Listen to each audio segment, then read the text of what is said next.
My name is Bruce Pittman. I know it says Robert, but it's really Bruce. Well, it's actually Robert Bruce, so that's a long story. And it's a pleasure for me to welcome you here this morning for hopefully a fascinating discussion. I am in the Space Portal office at the NASA Ames Research Center, and also I chair the commercial space group for the AIAA.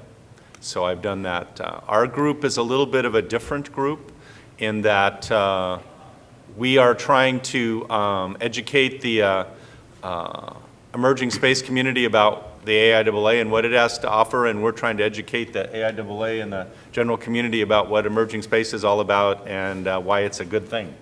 And I think there's a lot that the two communities can learn from each other. Yesterday, you heard a lot about rockets. Now, rockets are cool. I like rockets, you know. I'm a rocket guy. But one of my colleagues, Lynn Harper, has been pounding on me for like 10 years. Why don't you guys get over the rocket? What are you going to put in the rocket? What are you going to launch on those rockets that's actually going to do something that anybody cares about? And that's what we're going to talk about in this panel today. What are we going to launch in all those rockets? What are we going to do with all that capability that all the rest of the people at this conference are trying to put together that will then allow us to make good use of that? And especially when we appear to be on the realm of reusability, a reusable rocket is not a panacea in itself. It's kind of like a reusable airplane. If you only fly it once a year, it still isn't very much of a bargain. So as Elon himself has said, the key to reusability is flight rate. If you want the price to come down, you need to fly a lot. So there's an old airline mantra: fly often, fly full fare. So that's the way that you make money in the airline business. I think the same way is going to be said in the space business. So the question that everybody's always been asking is, how elastic is the market? As the price comes down, as the availability goes up, if you fly it, will they come? And if they come, how quickly will they come? Hopefully before you go out of business waiting for them to show up. So that's kind of the tenor of what we're going to talk about today.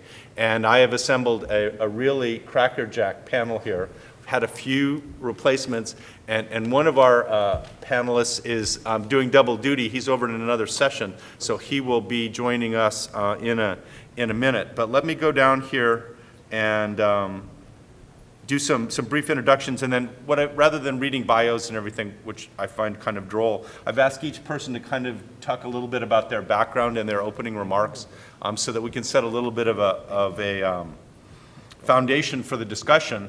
So then everybody is going to make some opening remarks, 5-7 minutes, something like that. Then I'm going to ask a few questions, kind of open-ended questions, and then we're going to start the dialogue and we're going to open it up to you.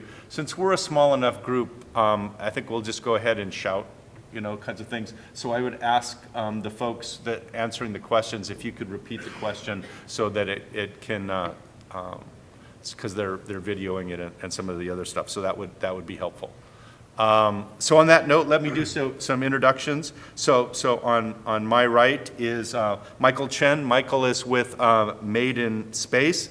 They're a 3D printing company that's in the NASA Research Park at NASA Ames. So they're my neighbor, right down the road from where my office is. And they're going to be flying one of their 3D printers to the ISS hopefully next month. That's right. Yeah. Right. Next to Michael is Greg Johnson. Greg is the president and executive director of CASIS. For those of you that do not know what CASIS is the Center for the Advancement of Science and Space. And I have to say that I think Greg is doing a great job of kind of, I don't know if you guys know how hard it is to do a new way of things, but the job of CASIS is to basically make the non-government part of the ISS available for scientific research and technology development. And this has required developing some new ways of doing business and some things that NASA wasn't exactly comfortable with. So that's been kind of a challenge, but I got to say that I think they finally have figured out the way to make this thing work, and it's going really well now. He's also a former astronaut, so we have a celebrity on the panel here, and so he's going to be in one of the panels talking about lessons learned later today. Next to him is Jeff Mamber. Jeff Mamber is an old timer, if you'll pardon my using that term in this commercial space stuff, so I'm going to let him tell a little bit about his background, but he not only has talks the talk, but he's walked the walk, and he has the scars to prove it. So and he's with NanoRacks, which is an innovative company that is also trying to make it easier to do research and technology development, even educational programs on the International Space Station. And this is a topic that's near and dear to my heart, for something I will go back to and talk about in just a minute. In my early days, when I tried to do this 20 years ago and didn't succeed as well, but now these guys have come along and have really picked up where some of the rest of us started back in the 80s and have managed to really, I think, hit a home run. And then finally on the end is Daniel Faber. Daniel is the new Chief Executive Officer, newly minted, of Deep Space Industry, and they want to go prospect and mine asteroids.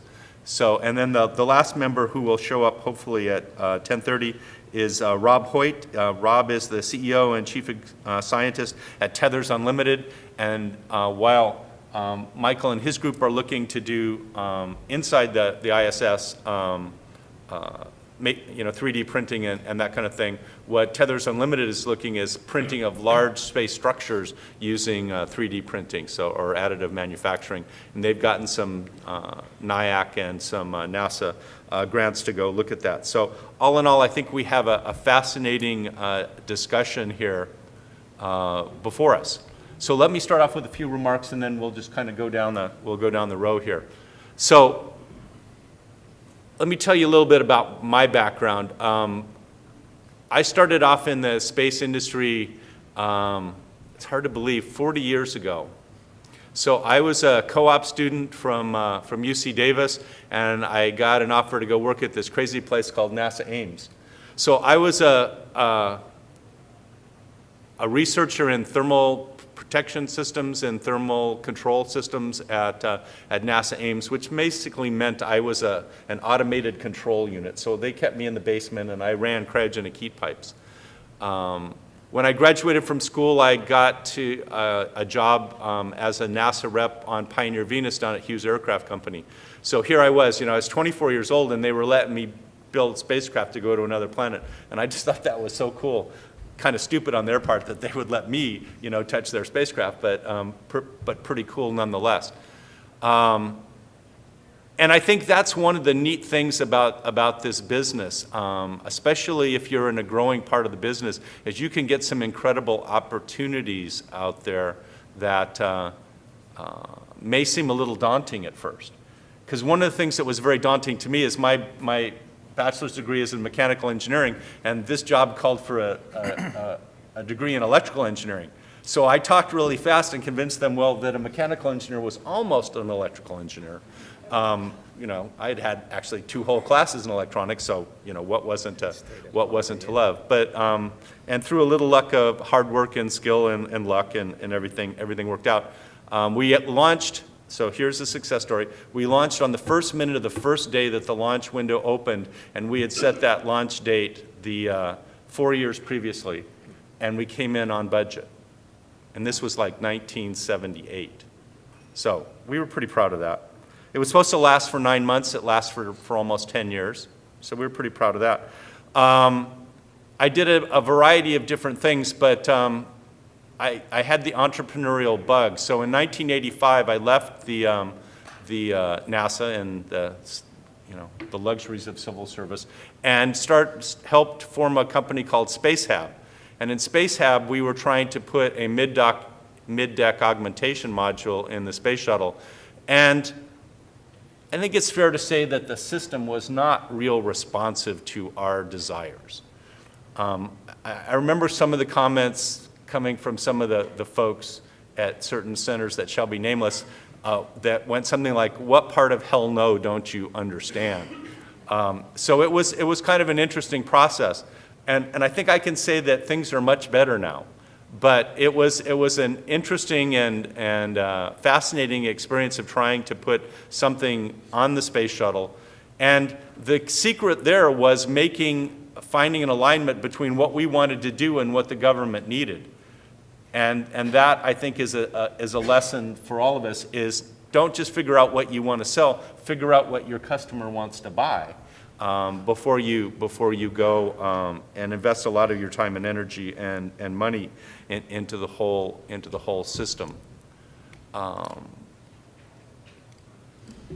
In addition to commercial space, my other background is in systems engineering, and so I spent about 10 years trying to teaching system engineering in industry, and a lot of it to government, strangely enough, and a lot of it to NASA, which was another one of those fascinating experiences, which over a beer sometime I'll explain to you what that was all about. But I also chaired I was one of the founder and first chairman of the system engineering TC for AIAA back in the 90s, and because we didn't have one. And a lot of people, talked about system engineering, but nobody was really talking about how does it work in this industry. So that was kind of a fascinating experience. And I've tried to bring that experience now over to the stuff that we talk about in commercial space here. And one of the tenets that I always used to teach in systems engineering was start with the end in mind. What is it that we're trying to achieve here? What goal are we trying to accomplish before you get into all the requirements and interfaces and ICDs and all that kind of stuff? What problem are we trying to solve? For whom are we trying to solve it? And what are the options that are available to us out there? And one of the challenges that I've had over the years is I don't think that we've done a very good job of looking at all of our options. And maybe even thinking outside the box. So the thing I'm really excited about today is I think we have some out-of-the-box thinkers up here on the stage, and they are really showing what's possible when you challenge some of the conventional wisdom, when you go fight the good fight. I'm reminded of that great line from Animal House, "Gentlemen, it's time for a futile and meaningless gesture." So sometimes even when the fight is daunting, it's worth fighting the fight. And sometimes even if you don't win, it's worth fighting the fight because you make it easier for the next guy to come. So that's the one thing that I would encourage us all in our industry to do, is to not just take the easy path, not just to do things because that's the way we've always done it, but to challenge some of these conventional wisdoms that may have served us well in the past, but maybe not serving us really well today. So on that note, I'll get off the stage, turn it over to Michael, and we'll start our discussion. Thank you.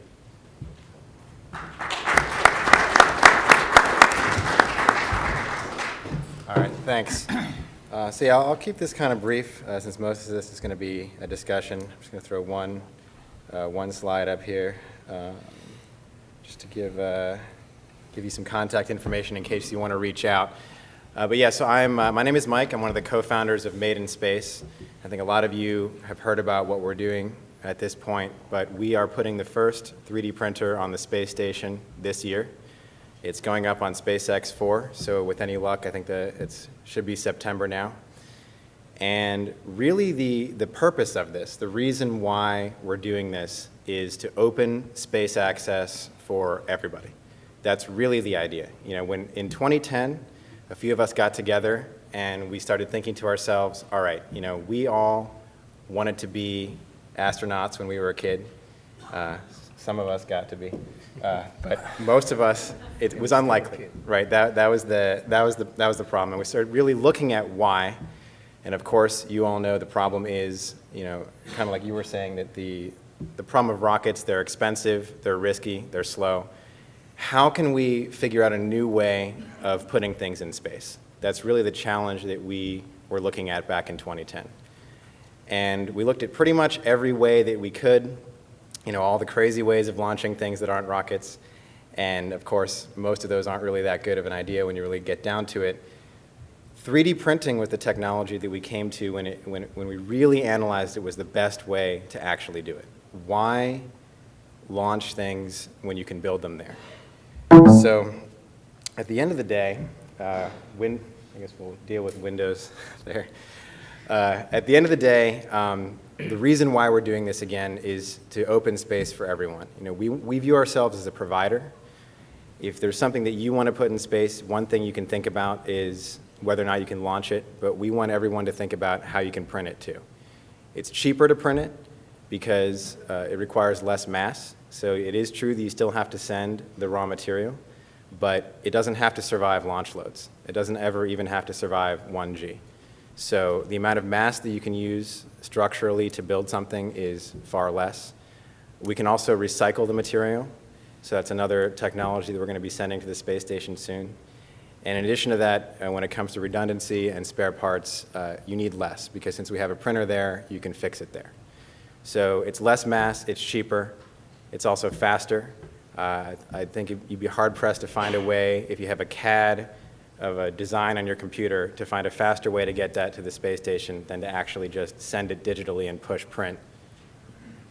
That's really what we're going to be doing here in a few months when our first printer goes up. So we're going to be doing a lot of our own experiments, but when it comes to enabling space businesses, you know, I can talk a lot here about how we started the company and how we made it work. We did have to end up developing our own printer completely from scratch. We originally thought we were going to be able to use existing 3D printers, but they didn't work for various reasons. So we have our own space printer now. But the other thing I think is really interesting to talk about is what kind of businesses this can actually enable. If other people want to start businesses in space, again, the traditional ways you have to think about the bottleneck of launch. But what we want people to think about is how can the business that you're doing or the business that you want to start benefit from starting to stop launching things now, things that we can print already. If we can print it, we'll print it for you now. And then as our 3D printing technology advances, you can print more and more and launch less and less. So I really encourage, you know, I guess my contact information is now up there twice, but it is a very real invitation. Our printer is going there very soon, our first one, our second one the year after, and more after that. And literally the reason that we're putting it there is to enable everybody to access space quicker, cheaper, and more easily. So if there is something that you think you might want to do, my biggest message is let's do it. You know, reach out and we'll actually print it for you. So I'm open to questions about our own business or about businesses that you might be able to start based on this new way of getting to space. Thanks.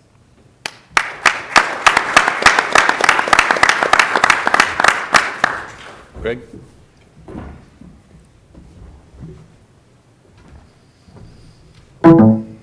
Okay, it looks like I'm going to have to deal with the windows now. Yeah. All right. Oh, there it is. Yeah, very good. I'll probably talk a little bit more than 5 to 7 minutes. He told me to embellish talk mainly because I won't be just describing one product or one capability, but we actually represent all of the research technology that's going to go aboard the National Lab. It's really an honor to be back here at AIAA. I was involved in college. I wrote a paper, and it was a long time ago. I think I'm older than you are, Jeff, but I do still feel very young. So thanks to Sandy and the AIAA team for including CASIS in this conference, and happy to be here. Before I start talking about what CASIS is all about, I'd like to share a message with you from the ISS.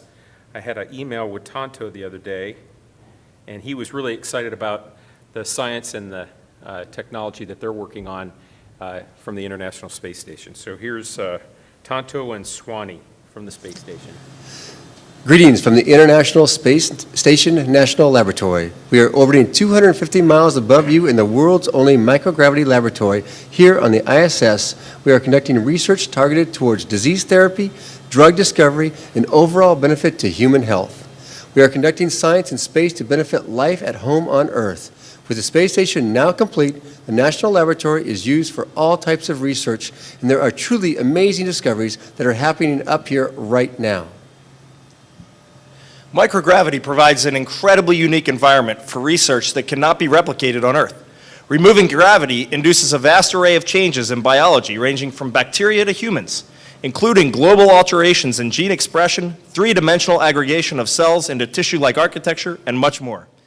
The Center for the Advancement of Science in Space, CASIS, enables research that will improve the health and well-being of people and our planet. As the managers of the ISS National Laboratory, CASIS is focused on maximizing the use of the space station for innovative and game-changing research. We invite you to be a part of the ISS and join in a new era of science and space. We hope that you enjoy the remainder of the convention and hope to work with you on your research endeavors soon.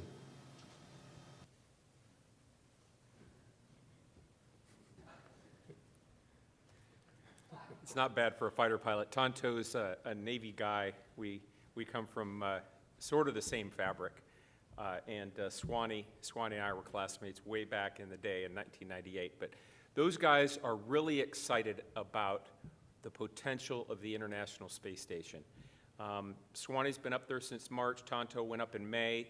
They're spending 6 months of their lives dedicated to helping our country and our planet develop technologies, solve problems, and inspire kids. So CASIS was formed, as most of you know, about 3 years ago, nonprofit outside of the government way of doing business.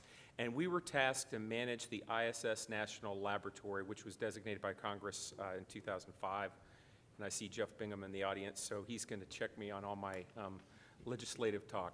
But in any case, we're a startup, and we were injected into a process that had been around for about 25 years. NASA's been doing research in space. I mean, you could argue even longer than that. But space-based research is not at all new to the industry. Our startup is very young, and so we've been tasked to look at the innovative ways to find the non-traditional user, to survey the landscape for research projects, for technologies that these gentlemen represent with their companies to better life here on the planet. There's three things that we focus on the ISS. One is microgravity, of course. And when you take the gravity vector out of the equation, any physical or biological process can become different. I was really impressed a couple of years ago. I went to Germany and I felt a turbine blade, held a turbine blade that was about half the weight of a traditional turbine blade. Unfortunately, it cost about 10 times as much to produce as a traditional one, so it wasn't really commercially viable.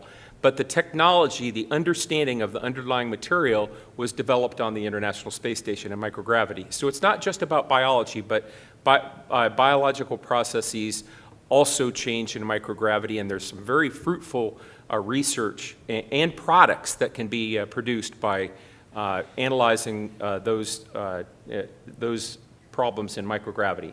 The unique vantage point actually has been hitting the news quite a bit. The capability of remote sensing, orbiting the Earth every 90 minutes, and there was just a panel this morning on this very issue, and covering 95% of the populations of the land masses on the planet, we can better solve all kinds of problems: ocean, land masses, weather. We can help with disaster relief. We can understand, even get insights to energy solutions. And so remote sensing is a capability up there. The ISS has a lot of locations to hang things. We're wrestling now and trying to understand what the requirements are and what the trade-offs are as we build these great cameras and sensors and radars from the International Space Station. And finally, the extreme conditions. I've got a friend here in California, Northern California, who's building an infrared telescope to help identify asteroids. And anything in a vehicle that's going to be out in space, there are There's risk reduction possibilities where you can take sensors or other technologies that'll be on a spaceship and test them in the extreme conditions of low Earth orbit. So there's lots of different ways that the International Space Station can benefit us in all kinds of different areas. One thing that we can offer from cases is the value proposition. We have been given approximately 50% of the upmass, downmass, power, astronaut time, volume of the International Space Station. We're gaining traction, but we want to fill up that capability, and we want to have the absolute best ideas to benefit mankind the most from the International Space Station. We have two ways to get into the process. We have solicited proposals come in the form of RFPs. What we like to kind of emphasize is our RFP structure is not based on a bunch of guys getting together and just coming up with an idea. We actually have a science and technology advisory panel. We study the decadal survey, all the other studies. We talk to our NASA friends, and we're building partnerships with different entities at NASA, but also in the academic and commercial worlds to try to understand what the biggest problems and the low-lying fruit for these projects. So we've done RFPs on protein crystal growth, we've done RFPs on stem cell research, materials in space, remote sensing, et cetera. But we also can take an unsolicited proposal at any time. We have a business development team. Many of you in the audience I've talked to, or our CASES folks have talked to about opportunities on the International Space Station. And of course, as we build this demand, and that's what we're really trying to do, survey the landscape for all the sources of interesting projects and get those most interesting and commercially viable and significant projects up on the space station. Right now, we have a pipeline of about 51 projects. When I joined a year ago, it was about half that, so we're growing, we're gaining traction in the community, and we've got all kinds of different things that we're looking at, and all the ideas from these individuals that represent companies and any of you or the contacts that you have, we will take your ideas and try to turn them into projects onto the International Space Station. And so here's a few more specific examples of some of the projects. I've highlighted some of the California connections and also some of the commercial connections, but this list is not all-inclusive. We talk to other nonprofits, other government agencies, academic and commercial companies. We also build partnerships. We have very limited funding, and so we've built a collaboration with the United Nations. They're going to be looking at disaster relief. National Geographic is very interested in several areas, remote sensing and also STEM, because part of our mission is to inspire the next generation of space explorers. We've got a strong partnership with NanoRacks. I think Jeff may use a different adjective, but we're working on it, Jeff. And NanoRacks is one of the innovative and outside of the box and in front of the line thinkers as far as a company is concerned, trying to commercialize low Earth orbit, and a great partner for us, and we've got some spots on your external platform now. We just signed the ink just earlier last week, I guess. And the bottom line is we want to take everybody's ideas involved. It's not just NASA. It's not in accordance with the NASA roadmap. We're working with NASA, but in parallel with NASA to find the best projects. Here's our report card from last year. It doesn't look too impressive with the money, but we're hoping to leverage that money with philanthropy, with matching money, and outside sponsorship and investors.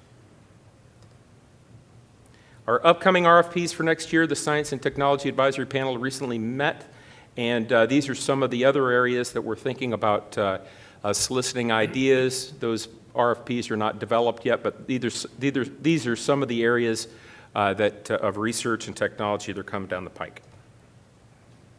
And the bottom line is, it's exciting. The space station's only around for the next 10 years, maybe 14, so the time is now to make those investments, to get those ideas out there, to have the conversations, match the projects with the funding sources, and get busy on the ISS. So with that, I won't take questions now, but I guess I'll get questions maybe a little later. Thank you. Thanks, Greg.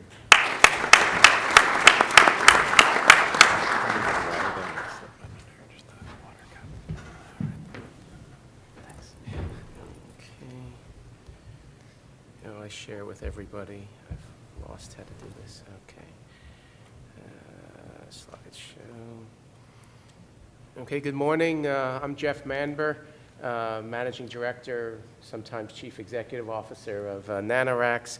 I've spent about 25, 30 years working on changing the relationship in space of the government. And for me, the government should behave as a commercial customer, as is true in any other marketplace on the Earth. And I worked with Pan Am Sat, with Rene Anselmo, when we broke up the Intelsat monopoly. And for 9 years, I worked with the Russians, I think the only American to work on the Russian side, with Energia, RKK Energia, in helping to, first on getting NASA to work with the Mir, and then on creating the ISS environment as we know it today. And as Bruce said, it was a difficult time. There were a lot of people opposed to it. Even getting the orbital inclination change from 28 to 51 was very, very difficult. And it wasn't until, unfortunately, the Columbia tragedy that a lot of Americans in our industry came to realize that international cooperation, the more people you have working a project, the better. And it's taken us quite some time to realize that, yes, there are political risks involving non-U.S. organizations, but there's a lot of strengths. And so I've spent a long time working on these issues, and I've tried to take what I've learned and put them into NanoRacks. What I want to talk about briefly this morning is what have we learned about the commercial pathway in the 5 years that we've been working NanoRacks. NanoRacks is all about the democratization of ISS access. And what do we mean by that? You know, the way it used to be, the way Bruce described it, it was extremely difficult to come in off the street. This is, 10 years ago, 15 years ago. Not only was there not a procedure in place, there was no cases, there was no really front door at NASA, but there was also a mindset that maybe the best utilization is done by the aerospace companies, or sometimes that they were the only customers who would do something. We set out at NanoRacks to say to NASA, just about 5 years ago, look, we don't want your money, and that got their attention big time. And what we wanted was the right to build our own hardware and market it to whom we wish. And so for us, it's about having set prices, owning our own hardware. I think we're the first company in the world to own its own hardware on the space station and to market that commercially. It takes a receptive NASA leadership. As Bruce was indicating, there's been a mind change at NASA. We could not do what we're doing without the strong support of Mr. Gerstenmaier, Mr. Suffredini, and others. We have a very broad Space Act agreement that allows us access to the station. We work very closely, as Greg said, with CASIS. And I don't think when Jeff and his team was creating CASIS, they envisioned or could, no one envisioned that there would also be a private company that would set out in the same sort of pathway. And what we do is complementary to what CASIS does, but from a more commercial angle. And for us, it's all about utilization from non-aerospace organizations, and I'll talk about that briefly.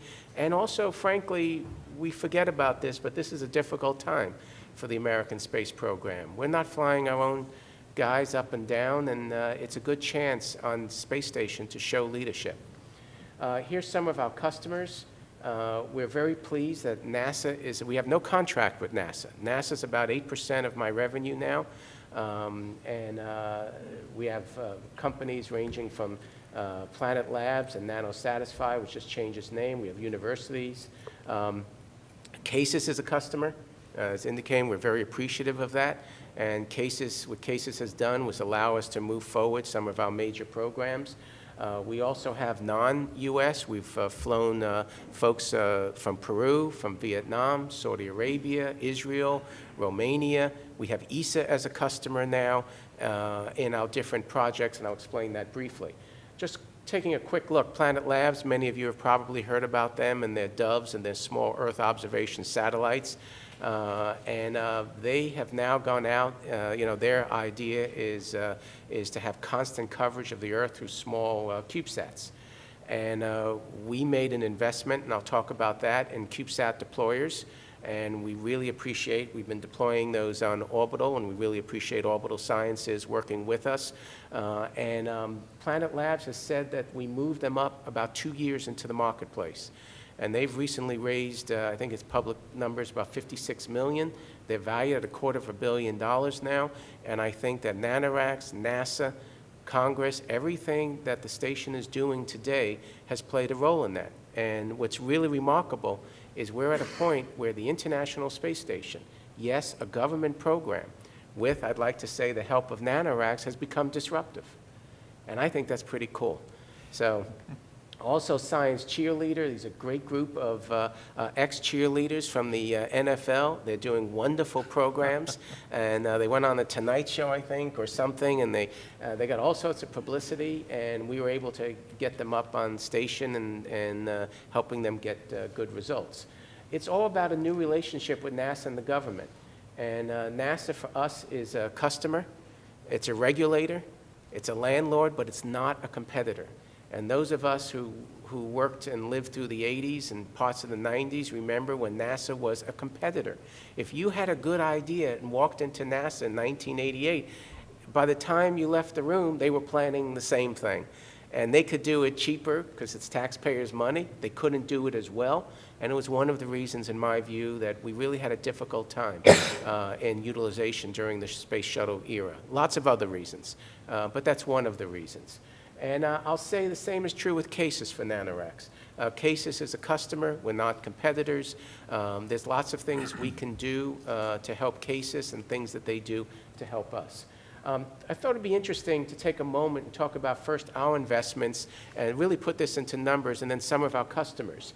We've invested right now, we're coming up, numbers I'm willing to say publicly, we're over $12, $13, $14 million that startup NanoRacks has put into the International Space Station. That's getting into significant money now.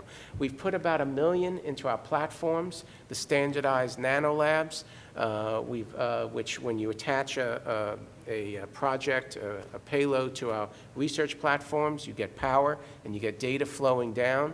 That project can be returned via the Soyuz or the Dragon. We've returned about 18 projects to the Soyuz and just starting to use the Dragon now. Centrifuge, we work in conjunction with Astrium, and we've invested about $1 million in that. The CubeSat deployer is a wonderful story. I mean, the International Space Station was never thought to be a meaningful platform for CubeSats. CubeSats, as all of you know, are probably one of the most exciting things, other than 3D printing, but maturing, but one of the most exciting things to come along. It's real. I mean, everyone is looking at miniaturization on satellites. Where do you launch now? Well, you launch on Dnepr, the Russians. You launch, on a couple of Air Force, and there's really no dedicated launch platform. So my technical guys, Mike Johnson, came to me and said, we have an opportunity here. Let's do our own deployers. I'm looking at like $1 million in an unproven marketplace. Cases can't do that. NASA wouldn't know how to do that. Okay, so we went ahead and we went to NASA and we said, will you let us put our own deployers out on the Japanese, the GEM, the Kibo module? They said, we're not, as usual, we're not asking you for money. They said yes. We went to JAXA. JAXA said yes. In 9 months, we signed up Planet Labs and others as customers. We designed, had manufactured, and passed through safety the deployers through NASA Safety and JAXA, and it launched on Orbital Sciences. Okay, and that changed the industry. And today we are completely booked up. We are booked up, I think now, Orbital 6 we're making reservations for now. It's great for everybody. It's great for the American industry. It's showing, it's making space station front and center in a disruptive new marketplace. It's commercial. It's leveraging taxpayer resources. This is all happening based on the commitment that the taxpayers in Congress made 10 years ago, and yet it's the private sector, for whatever reason, that magical American, where we take leadership in this, that ingenuity, that it's you step in, you see an opportunity, you put your money down, you back it up with the hardware, the infrastructure is in place because of the government. That, to me, is like a mature marketplace. And so it is very, very exciting. And finally, our external platform, where it's costing us a chunk of change. Astrium is a vendor, manufacturer, and external platform to be used as a test bed for sensors, secondary payloads. We're very proud and excited that we have a seat at the Air Force HOPS that was just announced, their IDIQ. There's about 20 companies that are providing opportunities for secondary payloads to the Air Force, and we're the only one that's space station. And so, again, we're putting space station front and center based on the prior investment made by the American public. Tangible results. And then one other thing is it's fascinating to us to watch the valuation of our customers. We've just signed our latest customer is Earthcast. They're a publicly traded company on the Toronto Stock Exchange. They're putting, I think it's publicly, they're putting about 50, 60 million into the project on the American side. Their valuation is about 100 million. Planet Labs has a valuation of 250 million. You add it up, and just the NanoRacks customers has a valuation of about 350 million, and none of these companies existed 5 years ago. You throw in a Made in Space, you throw in the Muses platform with Teledyne Brown that they're self-investing, and you're seeing the permanent facility in low Earth orbit becoming exactly what we all wished a permanent facility in low Earth orbit would be. It would be an incubator, it would be a commercial platform, it would work with government services, because it still is an immature marketplace. And from our vantage point, and I never thought I would be the one saying this, but from my vantage point, it's all working now.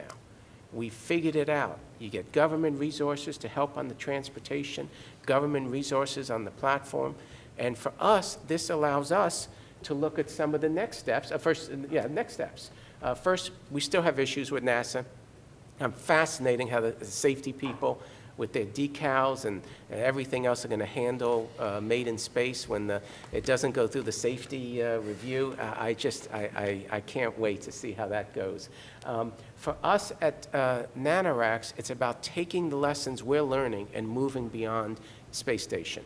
We're looking at our own platform now, what we do with our own platform, how do we do it, what's the need for that, where do we go with that, can we do it more efficiently, and therefore, greater margins. I have investors, and for us, it's all about where the customer is. People are always saying, what's your next step? Next step is up to the customers.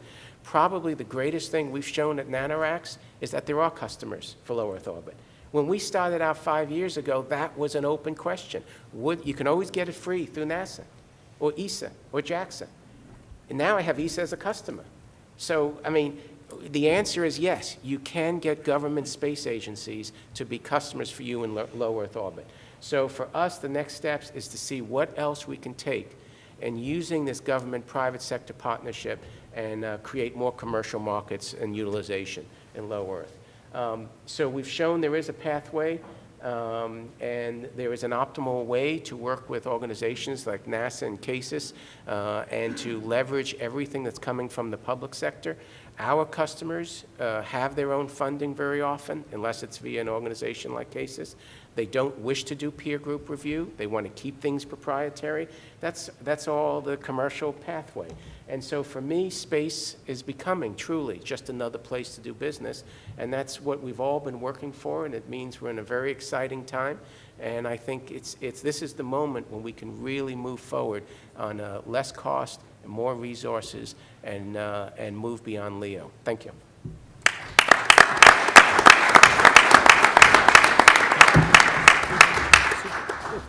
Daniel?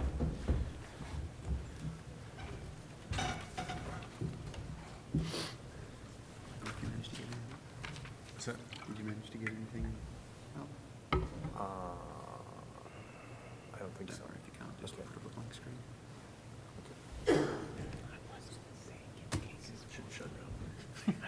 Okay.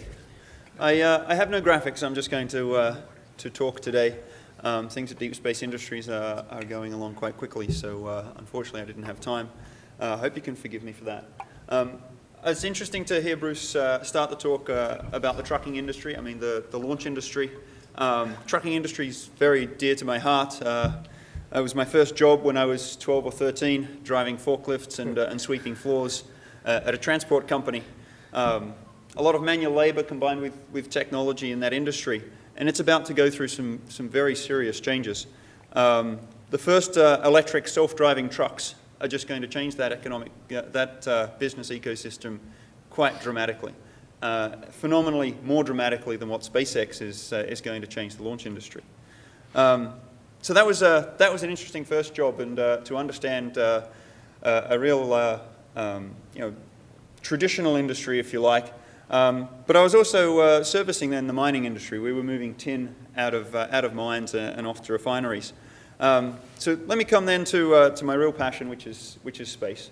I realized when I got to university that this was a way to change the world. I really wanted to help get people off this rock and create some permanent jobs in orbit. To do that, we need trucking. We definitely need all the things that were talked about yesterday in this conference. But you also need a lot more economic activity. We have to be able to pay for this. And so I looked at where things were going and what could possibly pay for creating permanent jobs in space. And really, mining was one of 2 or 3 that I came up with, and it was something that I felt I could understand and contribute to. And so I started looking at that field. And I'm not the only one. There are a lot of people around the world who are doing that. So we pulled together some of the best people in the field and formed Deep Space Industries. Deep Space Industries is focused on utilizing in-space natural resources to change the economic model of doing business in space. I think everybody on this panel is looking to change that economic model and increase the tempo of activities. So at Deep Space, we're developing capabilities in technology, system integration, product development, so that we can harvest, manufacture, and market products in space. We're doing this, of course, with not just ourselves, but there's an ecosystem growing up. And that's really what we're facilitating. So we're growing that ecosystem using those resources. This is, to do this, to harvest resources in space, manufacture and market those products, we really have a lot of risks that we have to overcome. There are geological risks, what's actually inside asteroids or the moon. There are technical risks. How are we going to do this cheaply enough that we can actually make it pay? There are market risks. Who are we going to sell to? What are the products that we're going to develop? There's finance risks. How do we bootstrap this and get this off the ground? And there are legal and political risks. So all of these risks, then, Deep Space Industries has gathered experts in each of those areas, and we're chipping away at those risks. So we're not just a prospecting and mining company that we sometimes get referred to, but we have to look at that complete ecosystem from the original prospecting all the way through to marketing end products and services. And so there's a lot of things that we're doing. We have several projects underway at the moment, technology demonstration flights coming up soon, processing technology trials, making use of things like the ISS and CASIS and NanoRacks capability, making use of 3D printing capabilities to really do a lot of product development and working with our customers to make sure that this comes to fruition. So I've been at this chipping away at the problem for about 15 years. We have various founders and employees who've been working the problem for much longer than that. And in 5 to 10 years, this is going to be an overnight success. And it's going to change this industry in a way that the self-driving electric truck is going to change the trucking industry. So hold on to your hat.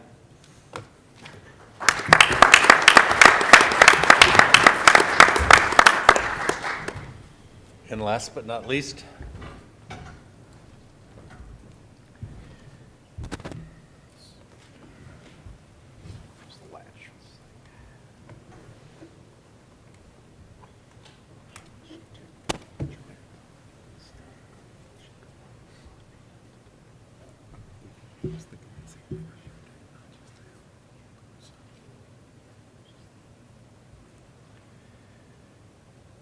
Okay, I'm Rob Hoyt. I'm CEO and Chief Scientist at Tethers Unlimited, where we develop advanced technologies for space and defense missions.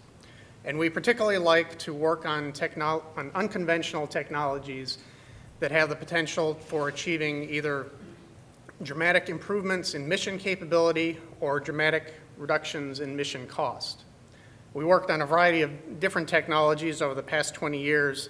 One of the most exciting ones that we're working on right now we call SpiderFab, which is an architecture and a collection of technologies to enable on-orbit fabrication and integration of spacecraft components. And we're particularly interested in enabling on-orbit fabrication of very large apertures, very large solar arrays. And if we can do that, the benefit of that will be higher power, higher bandwidth, higher sensitivity, and higher resolution for a wide range of DoD, NASA, and commercial applications. In addition, if we can build these large components on orbit, we can optimize their design for the microgravity environment of space, not for the tens of Gs of shock and vibe that they see during launch. And furthermore, we can design them as, we don't need to design them to be able to deploy. And those factors can significantly reduce the mass of these structures as well as the cost of, the raw cost of that. And that can translate into significant improvements in return on investment for these kinds of missions. So under the SpiderFab effort, which is funded by NASA's Institute for Advanced Concepts, we're looking at the architecture for how we would build up these large antennas and solar arrays on orbit. And under a parallel NASA SBIR effort called Trusselator, we're developing the first key element of that, which is a tool that can additively manufacture high-performance carbon fiber trusses on orbit. So in the lower right there, you see one of the demonstrations we did of our initial prototype Trusselator, which is essentially a tool that takes as feedstock carbon fiber material and additively manufactures it into a very high-performance carbon fiber truss. And so for the Super Bowl, we took it out back and used it to raise the 12th man flag. In terms of the value proposition for this on-orbit construction, we've looked at a number of test cases, things like building up large phased array radar systems, building up large occultors for exoplanet imaging, that sort of thing. But one of the most interesting ones is large antenna reflectors for communications and sensing applications. I realize the chart's a little bit small here, but if you look at current deployable antenna technologies, their cost scales very rapidly as their size increases. Because the bigger it is, the more complex it is to be able to get it to fold up and stow within a launch vehicle and then deploy reliably on orbit. And because the larger it is, the bigger facilities you need to fabricate and test it. If instead we can take up material for that antenna in a compact and durable raw format and process it on orbit, we'll need to pay a certain amount for the robotic capability to do that. But once we have that capability, if you want to make a larger antenna, you basically need to feed the system more material and wait for a longer duration of time. So the cost curve for antenna reflectors and other large structures will scale much more gently with size. So we believe we can get to being able to create very large apertures at affordable cost to get to very high sensitivity and resolution systems. So we've got the Trusselator effort. We're just now starting off on a phase 2 SBIR, under which we'll be reducing its size, weight, and power, and designing it to operate reliably in the space environment. And under the SpiderFab NIAC effort, we're currently working with the low-cost Baxter robotics platform to demonstrate the basic feasibility of taking those first-order trusses and robotically assembling them and bonding them together to build up larger second-order structures, trusses of trusses, which can be very efficient, structurally efficient. So we're early in the process of implementing this SpiderFab capability, but we've been making really good progress, and hopefully in a few years down the line, we can help you build some football stadium-sized antenna apertures. So thanks very much.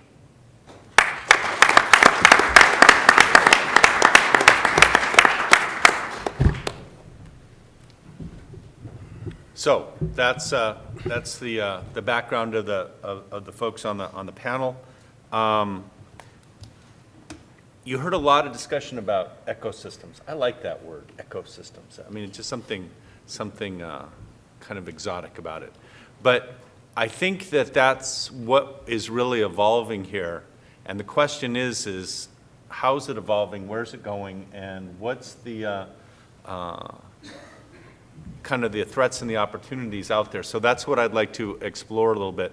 So what I'm going to do is start off with some questions here from the podium to kind of set the stage here. So then you can be thinking about what questions that you want to ask. So one of the things that comes to mind when you look at this, if you look back 5 years and you say, geez, what would the world was like, what Jeff was talking about, and then, well, what's the world going to look like in the next 5 or 10 years, in terms of both the ISS and the kind of capabilities and that, follow-ons to the ISS, commercial kind of capabilities, large space structures, mining the moon and asteroids, and space tourism and all the other things are out there. So if you could just kind of look at that, where do you see as the big opportunities out there in the next 5 years, either in your area or how your area might impact other areas? So Michael, you want to start? Yeah, sure. This on here? Or? I think so. Okay, cool. So yeah, I noticed some of you walked in the middle of that. So my name is Mike Chen. I'm one of the co-founders of Made in Space. And what we're doing is we're putting the first 3D printer on the space station, just launching here on SpaceX for pretty soon, and a few more 3D printers on the space station after that. And I think it's a good time to answer that specific question because really, again, kind of like I said in the beginning, the reason why we're doing this is to change the way that access to space is even thought about, right? We all dream of doing things in space for exploration reasons. There's obviously hundreds of billions of dollars, if not trillions of dollars, some will say, business to be done in space.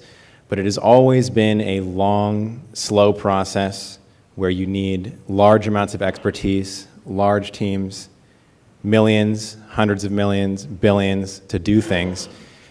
And by putting 3D printers on the space station, what we're really doing is we are creating a massive shortcut, if you will. We're making it so that really anybody can come up with ideas for things that might be useful in space, either on the space station or not on the space station, and go ahead and deploy those solutions to space in really a matter of hours and at a fraction of the cost. So we're really inviting everybody to think about, I think everybody in this room, I know some of you, I don't know how many of you have actually thought that within the next few years you would be able to put things in space, either commercially or for science. But we view what we're doing by putting 3D printers there as really opening that access to everybody. You don't have to think anymore about how you're going to get a spot on a rocket. You don't have to think anymore about the complex processes of what it's going to take to get things there. You can come up with your ideas, you can design them on your computer, or you can hire someone that knows how to do that in CAD. And you can talk to us about how to just directly print what you want in space. So again, there's a lot of business models around this. We can print components of small satellites now, the CubeSats that are launchable from the space station. We can print parts of experiments. We can print spare parts, tools, artistic things as well. There's some interesting projects there. So I think in the next 5 years, what you're going to see as a result of what we're doing and also what everyone here is doing is that space is going to be just much more accessible. Kids growing up today will not think of space as something that they could only one day hope to maybe have something to do with. They could be thinking of ideas in school now, new ideas that could change the way things are done in space and then actually have a way to put those things there.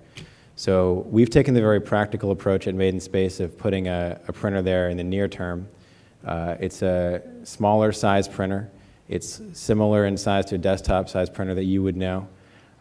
Again, we have multiple larger printers going later with more advanced materials, but we wanted to do this as soon as possible to really make space as accessible as possible in the near term. Are we going down the line? Yes. I think we're going down the line.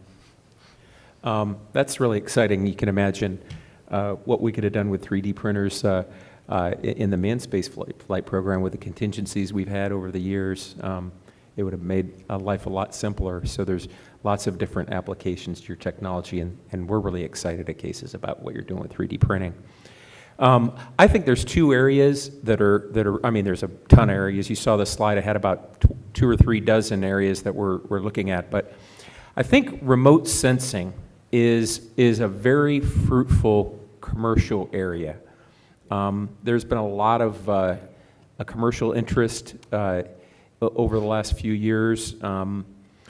When our nonprofit was formed just 3 years ago, the expectation was that demand would be just, you know, you open the floodgates and there'd be all this demand to do commercial projects. And we found that hasn't been true, but we are listening and hearing, and they're out there. We just have to match those ideas with funding. But remote sensing seems to be an area that there's a lot of interest. Teledyne Brown was mentioned. They've got skin in the game and a lot of interest to be involved. There's the United Nations, you've got EarthCast. I mean, the list goes on and on of all these opportunities for us to observe our planet from the International Space Station. And it's not just about one kind of camera. You could have hyperspectral, SAR. There's several other sensors, HD imagery, for example, and video that all have opportunities to even fuse. You could take data from multiple sources and fuse them together with sensor fusion and even get something bigger than that. So I think remote sensing is something that you'll see, and as I was mentioning, as we join this team, we're working with our NASA partners to better understand what's out on the horizon and how we can merge the existing projects with those great ideas that are coming to us.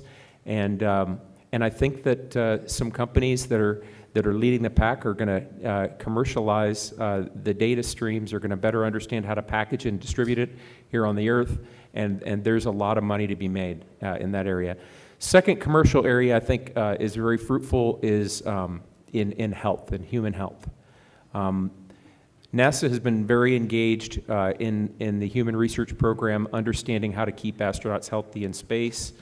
A lot of money's been invested in that, in microgravity, but a lot of those projects have been focused on one particular issue, having a PI collecting data for one investigation. But what I'm seeing in the landscape are very excited groups of thinkers and Marshall Porterfield is like-minded in thinking that we can synergize our activities in health and find some really big ticket items that will revolutionize health here on the Earth. I think we have the potential to cure disease. For example, the protein crystal growth experiments that just came back, the Huntington exon structure grew more perfectly and larger. And we're hopeful that and other protein crystal growth experiments will help us to better understand the proteins. And then, of course, when we understand the proteins, we can better understand what they're doing, how they're impacting disease, and then how to create formulations that are better mapped to that protein structure. And so there are investigators who believe that we will develop formulations that will be perhaps 100 times more potent. So what that does for us is you can dial down the dosage and virtually no side effects. And that's just one of many possibilities in the health area. So I think that the two areas in summary are remote sensing. I think that's a great opportunity, and human health. I can remember space station conferences 10 years ago, 15 years ago, sponsored by NASA. And if you ask the same question, Bruce, the answer of what, would be in the immediate future would have always been microgravity research. We're going to solve the cure for cancer in space. And that was just, the drumbeat in Congress. Microgravity will solve the basic problems. Funny thing about the commercial marketplace. I mean, as Greg is saying, and I agree completely, the first win on the International Space Station has been Earth observation. And you have it from all angles, and it's only going to increase. You have companies deploying from it. You have companies using the station as a platform. You have private capital that's able to commit. You have customers. The customers are not just governments. Both Planet Labs and EarthCast, to my knowledge, I'm not a great student of the industry, but the Planet Labs and EarthCast both have social media models as well, where they'll give away some of the data. This is going to completely revolutionize the industry. Why? It's not just Earth observation. It's getting private capital flowing into space. You have VCs on the West Coast here that are so excited that Elon Musk is now valued at $4 billion. I mean, for those of us who are in the industry, I remember when Space News first announced there was water on the moon. And it wasn't a big splash. It wasn't a big splash in our industry. And then the New York Times ran the story. And it was a big story. And the same thing is happening with valuation. I mean, with Musk, with SpaceX at $4 billion, with Orbital Science being a publicly traded company, with Planet Labs valued at $250 million, there is liquidity in the marketplace for the first time. And that means a Made in Space, if it wants, could raise money. That means that Tethers Unlimited can raise, NanoRacks can raise money. We can go out there and do these things because they are winners. And so Earth observation is the first win on all levels. We also believe in biopharmaceutical, and NanoRacks were self-invested in protein crystal growth hardware. Cases is a customer. We have 3 or 4 biopharm companies are the customers. But the private sector has shown us that the first win for a permanent facility in space is Earth observation. And what that allows us to do is to dream, to go on, to do some of the more, projects of mining and these things, because there will be liquidity. There will be people taking money off the table in a year or two from Elon and SpaceX and SpaceX and Planet Labs when these companies go public, and they'll put some of it in the mining projects. And what we see happening in internet and software, where you get the trickle down, people want to be in the expression here on the West Coast is you want to be in the 17th Facebook. And so people will be looking to be in the, let's say, 5th Planet Labs. And so that's very exciting. And I think for me as a business person in space, it's the liquidity opens up the ability for us to dream. Thanks, Jeff. I think what Jeff has said is very true and very important. The folks in the VC community that are putting money into space companies, they're looking for the next big thing, and they're seeing the exits, and they're seeing the next big thing here. And that means that anybody with an idea, with a business model that can achieve something that fits with the profile that they're looking for has a very, very good chance of funding. And they're looking not just at what's in the box. If you've got an idea that's in the box, they're not interested in you. Yeah. You have to be outside the box, and that's the trick. Where are you going? What world do you see? What world will you create? So at the moment, what we're seeing, what is really hot and what's already hit the knee in the hockey stick that every new business model has, is the small spacecraft. It's winning the battle against the tyranny of the mass budget. We're now able with microelectronics to shift into new paradigms of rapidly developing small spacecraft. And so you see that happening in remote sensing spacecraft, expect that to happen in a lot of different areas. But of course, what Deep Space Industries is interested about is breaking the tyranny of that mass budget and letting people then build bigger and really getting outside the box that will exist in the next 5 years. So in the 5 to 10 year time frame, really, people will be able to print big because there'll be a lot of atoms available. People will be able to build big, big structures. You talk about the size of a football field, and I think that's going to look small in about 5 years' time, at least to the venture capital community that are looking beyond. There is no box. In free space, you can build things without a box. What would you like to build? It's a completely new paradigm. And because we're here in a 1G field, we're really stuck with our intuitive understanding of what's here. We send astronauts up for 6-month stints to the station, and I'm sure it's a great holiday and a tough job. But really, creating that first permanent job in space is going to change everything. When you've got a guy up there, it might be the janitor, the chef, and the butler at some tourist resort that goes up. It might be a private researcher on ISS or on a private lab. But a private company won't want to bring that person back because that's expensive. So now you've got an incentive to keep him there. I'll sign a 1-year contract for a certain price, but if you sign a 2-year contract, I'll give you more money. Or better yet, I'll give you a better living environment. You sign a 3-year contract, right? The private company is now able to keep some more of that money that it would cost to switch you out. They're going to put that money into keeping that person happier. That's now starting to completely change the paradigm. And when somebody starts to spend that amount of time working in zero gravity or again, thinking outside the box, when you've got more atoms to play with, we can start looking at spinning structures and artificial gravity. You're really starting now to think about things and to think about in ways that people haven't, and to think about things intuitively. So the first person that spends a significant amount of time up there thinking about how to do things better, not following a checklist, but having time off, having time to tinker, having time to consider how would I do things and be able to feed back into the 3D printers, into large amounts of material that we can produce things from. They're going to produce new ideas, new structures, new applications, new business models, exciting things that are also going to draw more people up there and make it easier for people to live in space. So we're starting to see the edge of that, and we're starting to see the realization of that with everything that's happening. All the companies and organizations at this table, all the VCs in Silicon Valley and elsewhere, are now coming up to the cusp of that. So if your business plan is remote sensing or very small spacecraft, you're probably a bit too late. You might still be able to get in. Otherwise, get outside the box. It's an exciting world.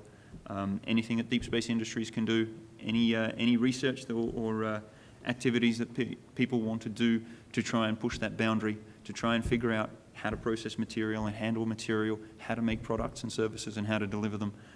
It's about building that ecosystem, and Deep Space Industries is in the thick of building that up. So we'd like to talk to people on that. It's going to be fun.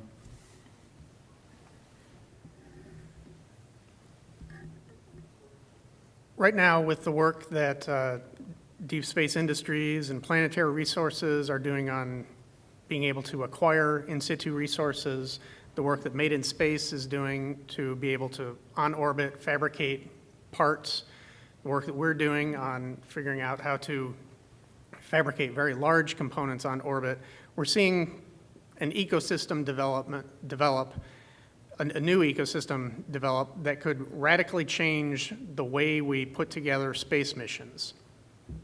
And that combined, the potential cost reductions afforded by that, order of magnitude cost reductions afforded by that, combined with the potential reductions in launch costs that could be afforded by SpaceX if they can get their reusable launch system up and running and achieve the cost projections that they've suggested they can get to, has a strong potential for making a number of both scientific and commercial systems that are currently now in the realm of ridiculous, could make them plausible and even make their business cases change. One example of that is space solar power.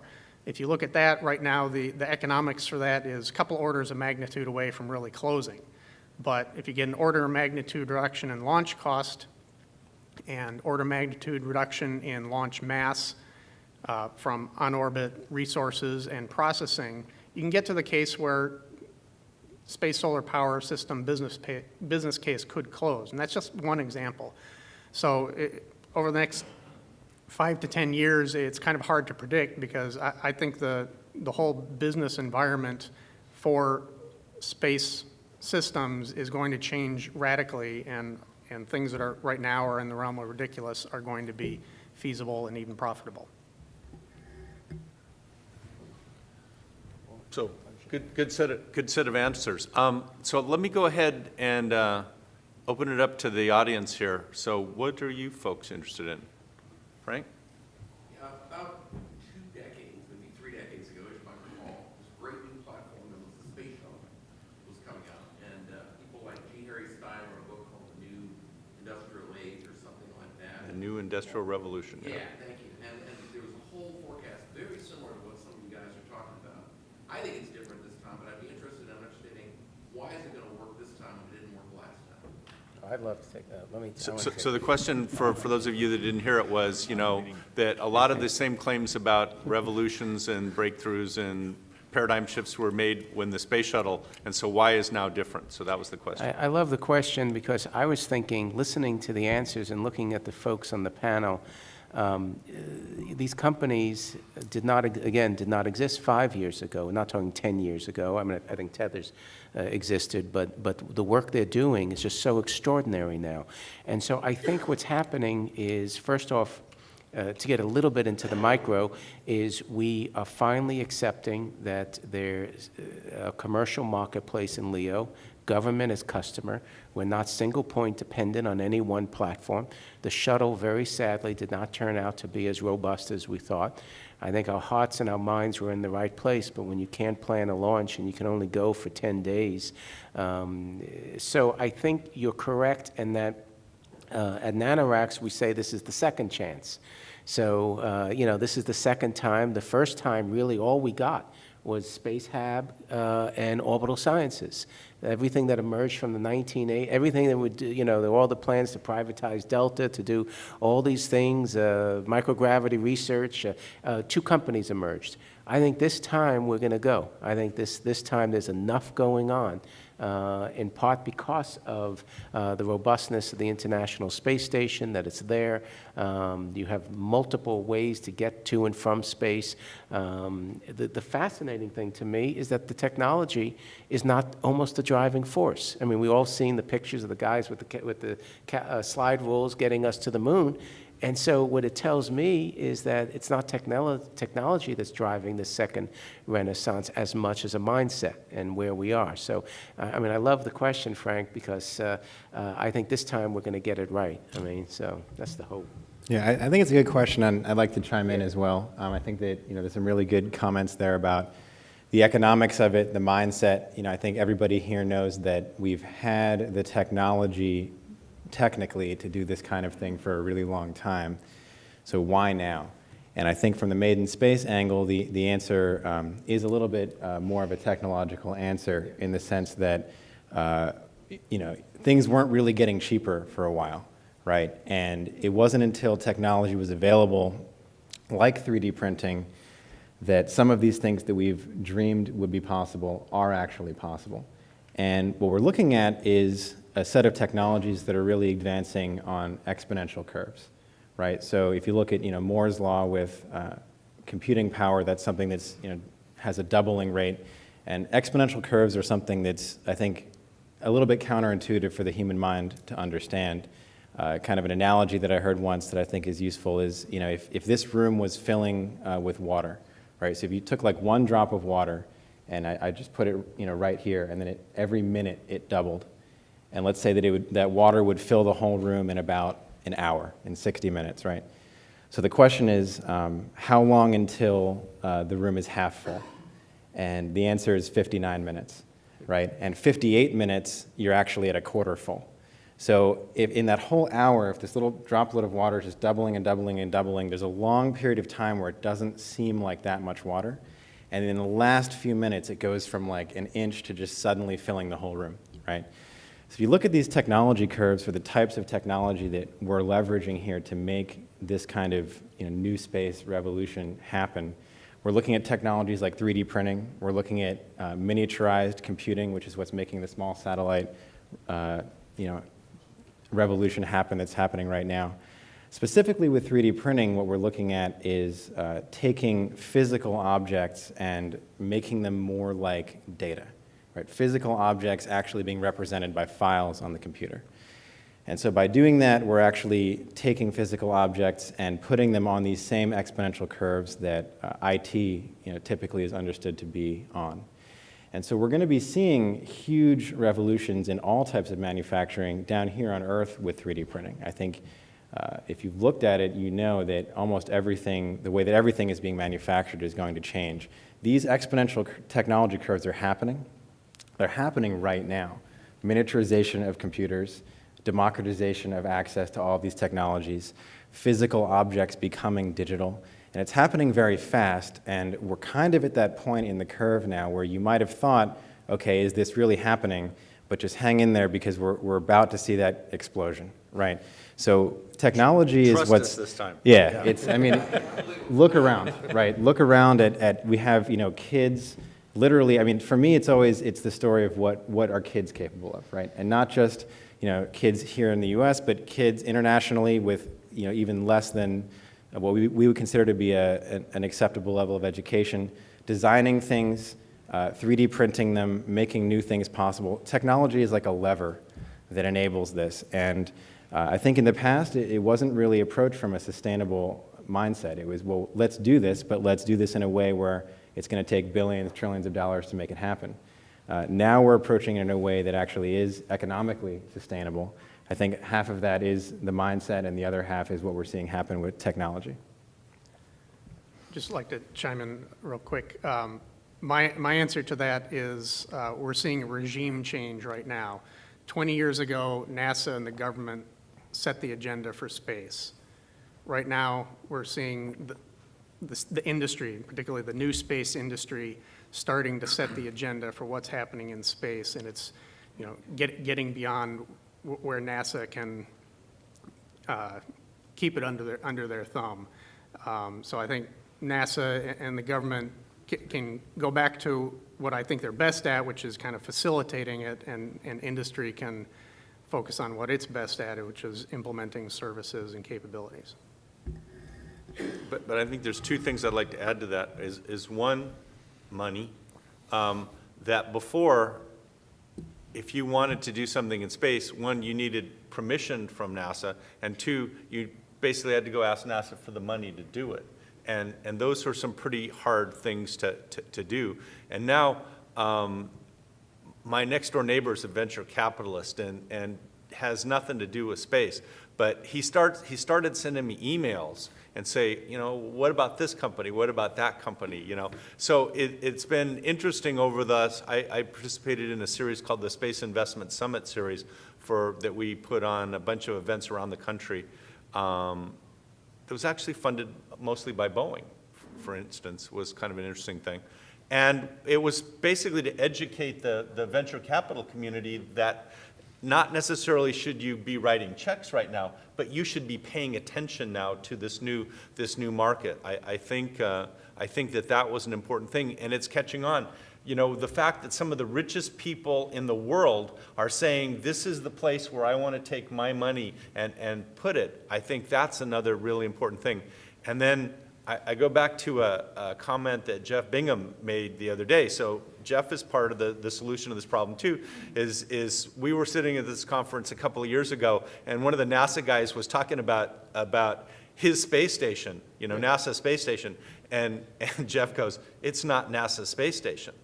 So I think that's the other part of this is making sure that somebody in the leadership of the country says this is not just a government space station, that we need to make this available, and that's where Greg and the Casis guys and the NanoRack come in to open this up to the genius of the American entrepreneurship and the next generation of explorers. I think that's a huge plus for this whole thing.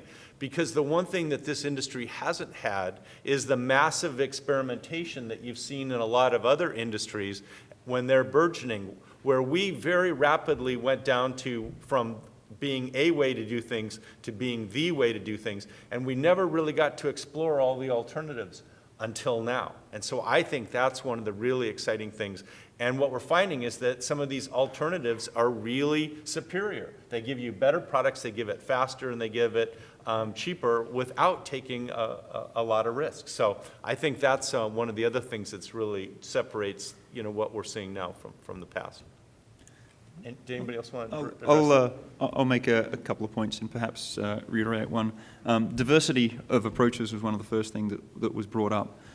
Whether it's bringing back asteroid material or dropping launch prices, whether it's fighting on the tyranny of the mass budget by producing smaller and smaller devices and spacecraft, or it's taking advantage of having more atoms in orbit. There are so many different approaches that it only takes one or two of them to break a new paradigm. So that's a real key, I think, to doing this. A couple of us were at the Small Satellite Conference in Utah, which is going on at the same time, and there were 1,400 people there. The whole place is buzzing. There's 1,400 people and probably about 3,000 different ideas being tried. There's so much stuff that's happening in that field, with the iteration cycle being shrunk so quickly. So that's quite amazing. It's worth considering. I've heard people say the Apollo program took a decade of the 21st century and dropped it into the 20th century. If you consider that and what they achieved with the technology at the time, just because they had the political will to get behind it and do it, we've got a lot more technology now. There's a whole convergence of so many different things happening. I won't repeat any more that's been said, but now's the time. It is the 21st century. Okay. Yeah, in the back there. You, yep. I was at a conference in Huntsville, and the point was made that there is no such thing as commercial space in terms of launch, because SpaceX wouldn't have gotten as far as it's gotten without NASA contracts and the rest of it. And personally, that particular point may be fine, but I disagree with the lack of commercial space was made by a former senior official government. And one specific area that's clearly not the case is in commercial communication satellites. And the reason, I think, is because governments hold bandwidth, right? So you could own a piece of bandwidth, basically similar to coming to Columbus coming to the New World, and at some point in time, we could go and own a piece, 40 acres in Mule, if you will. And so government provided a means for then entrepreneurs and creative people to say, hey, this is something I can do with this thing that's now available that you can own. I have two questions. One is sort of relates to the moon.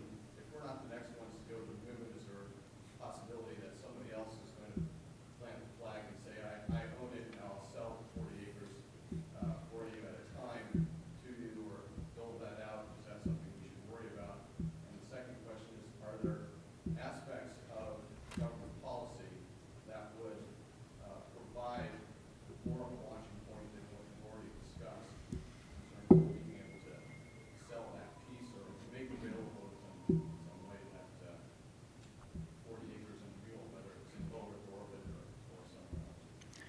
So I heard the two questions were, one is, are we going to go back to the moon, and if not, who might do that, and are they going to try to sell it? And number two is kind of what could the government do to help with the emergence of this market, whether it's homesteading in space or other things. Did I get that pretty clear? Are there policy issues as it relates to that type of thinking that would help to spur, or that's keeping us from moving forward as fast as we could? Beyond the technology, because we know the technology is there. Yeah, so are there any policy issues that might be holding us back that need to be either updated or changed? So anybody want to address that? I'll kick off on this one. This is one of the risks, perhaps, that I listed in the things that we have to look at as a resource company, and it is the political and legal risk, if you like. Often in the mining industry, it's called country risk. The odds that the country within which you're operating will appropriate your mine or increase your taxes. And it happens in all jurisdictions.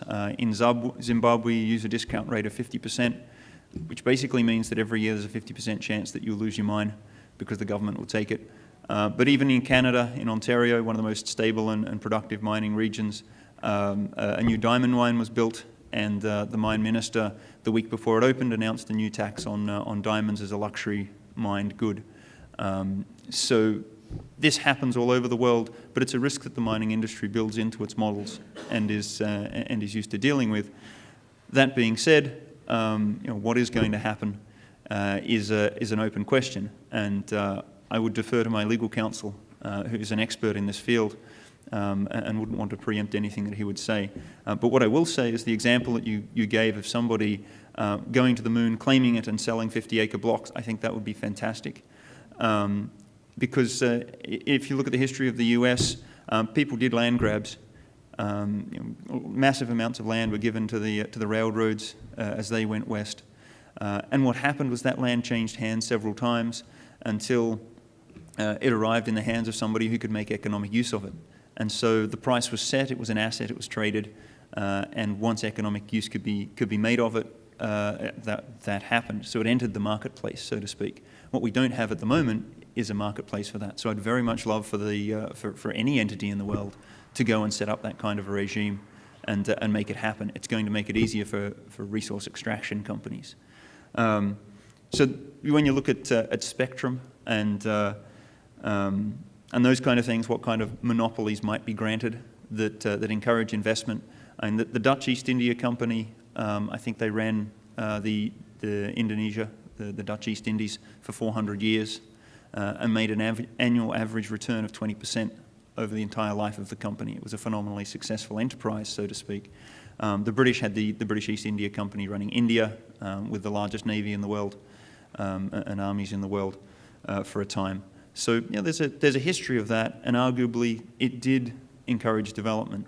The first wave of globalization was those two companies taking plants and bioprospecting the globe, growing quinine from Peru in India, taking tea from China to India. They took plants all over the world. And that happened on the back of having the security of the government monopoly backed up, first by the British Navy and then the ability to build their own. So would that help? I don't know. And longer term, there was the problem for the consumers and for the economic activity that you then had a monopoly in place. So that's always dangerous to do. But a limited monopoly seems to be the right way to do it. And that's where our economies have settled at now. And you see monopolies granted for patents, you see monopolies granted for spectrum and orbital slots, if you like, in the space industry. And so finding what's going to work best is a difficult challenge, and a challenge that governments always come up against. In the mining industry, it's the same. What are the limitations on the monopoly that you grant on the mineral resources?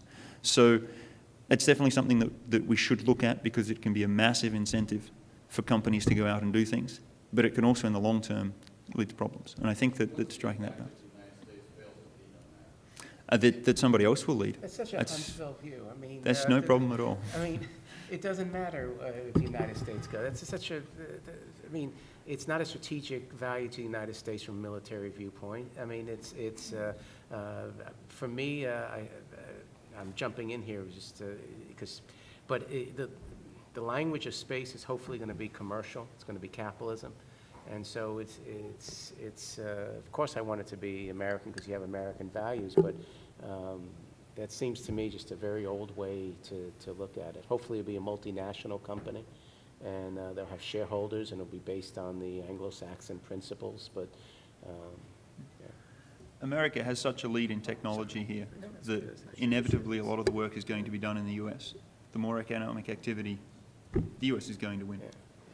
I like the analogy, though, the comparison between property ownership on the moon and property ownership on the International Space Station.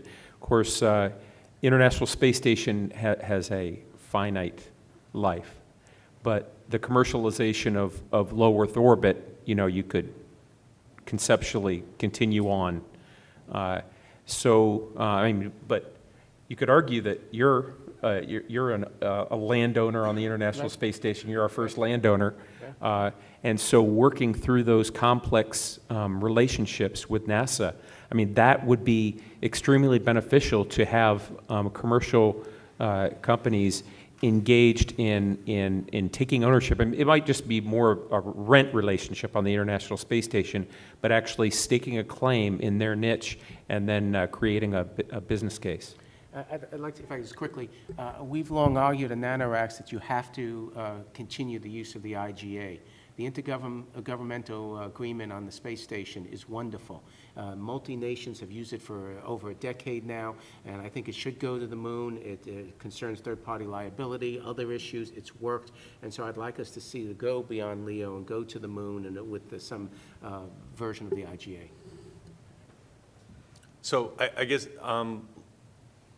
2 weeks ago, I guess it was now, there was a new space conference up in Silicon Valley. We had a panel on this topic about property rights in space and all that. And I think that the bottom line here is nobody really knows. The Outer Space Treaty is, I think vague is the nicest thing that you can say about it, about this, that it says that you can't own the moon, you know, but realize that with 1 year's notice, you can drop out of the treaty and go do whatever the heck you want. And the other part is that if you're in a position to go claim it, who's going to tell you you can't? You know, it's like, you know, somebody, you know, saying, you know, sitting here in America with no Navy and telling, you know, somebody halfway around the world that they can't go do something. If you can't enforce it, then what good is it? The question that a lot of us have been wrestling with on a variety of topics here is this a hornet's nest we want to poke now? And so I think that's an interesting question. Is it better to go establish the precedent and then, you know, kind of do the case law, or go and try to establish the precedent, you know, the laws that you want, and then try to go get somebody to go do it under that regime? I hate asking lawyers for permission. You know, frankly, that just worries me, but that's my own prejudice. Yeah, Jerry. Going a different spin on the last question, it's more along the lines of what Dan was saying. You already have some level of risk associated in your business model, and really one of the questions would be, what is the minimum support either from the U.S. government or from the commercial industry itself that would buy down the risk enough to get investment, you know, that investment risk. You really are talking about trying to get non-U.S. government, non-NASA money to be inserted into the space, commercialization. There's risk associated with that investment. So what could be done as a minimum, not doing the full-blown, outer space treaty, but what as a minimum could help lower that barrier? I headed up a company at the turn of the century called MirCorp, and we had a little bit of political risk, and I kind of learned about political risk. And when you have the United States and the Russian government issuing statements that your position is untenable, you ain't going to win. So you can say everything you want about legal situation. I think the reality is that if it was the United States, I read in the Wall Street Journal this morning that the Walmart is not moving to Europe to avoid taxes because the U.S. government has issued a statement that they're going to start fighting this. So I think that if the U.S. government or other governments were to say there is no private ownership on the moon, it would be hard to raise the capital necessary. So you would need a buy-in, however informal, unless you would have a oligarch or something situation, a rich guy, wants to do it on his own, Bezos or something. But I think political risk is huge, and as you were saying, political risk is what, and for this kind of money, you would need to have some statement, even neutral, saying we'll look into this. So. And there was that bill that was recently introduced into Congress about the, asteroids and property rights and dictating that the administration, and I think they wanted the FAA to look in how to regulate that. So there is some things on the political side there, and then obviously there's one of the key players in this is the State Department. So they're going to have to weigh in, and frankly, they carry a lot bigger bat in these discussions than NASA does. So a lot of this is going to have to do. Yes, sir, you've had your hand up for a long time. So there's one more thing, if I can. Okay. You asked also what incentives might the government be able to bring in. 60% of mining exploration financing goes through Canada at the moment because Canada has instituted a flow-through tax credits regime where a company makes a loss in mining exploration. 100% of that is deductible on the income tax of the investors in that company. And as a result of that and the attractiveness of that, fully 60% of mining exploration funding goes through Canada, and it's really built Canada into a powerhouse in the industry, completely dominant. Things like that can be incredibly powerful that don't cost the government anything and can end up generating a massive amount of economic activity. Yes, sir. Yeah. Yeah, so speaking of ecosystems, one of the things that came to my mind when we talked about, expanding things in Leo is there's many discussions going on about the risk of space debris and how crowded Leo is becoming. I just wonder, do you all think that's being overblown, or do you think that is an issue or a risk that you all have to deal with as you develop your industries? Yeah, I'll take that one first. I'm sure everyone has something to say here about that. It definitely is an issue. I wouldn't go so far as to say, it's an exaggeration. I mean, it is an issue.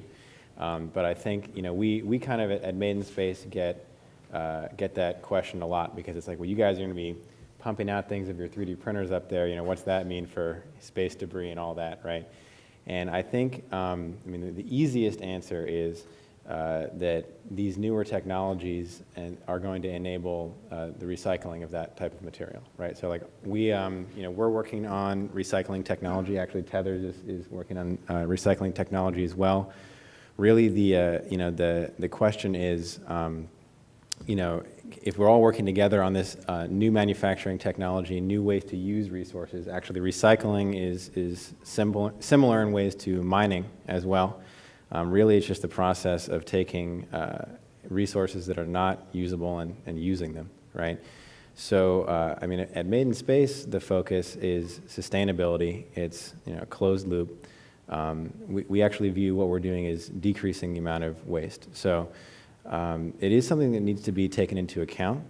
But at least from the additive manufacturing side, from the 3D printing side, our entire focus actually is making better use of the resources, launching less mass to orbit, recycling when you can, using less mass when you can. So it is an issue, but I think it's not something to really worry about. Yeah. We got our start as a company working on technologies for debris mitigation, and we've got a couple of products on orbit end-of-life deorbit systems on orbit right now. In my opinion, the debris problem is similar to the global climate change problem in that, it's not critical right now, but it will become more critical decades out.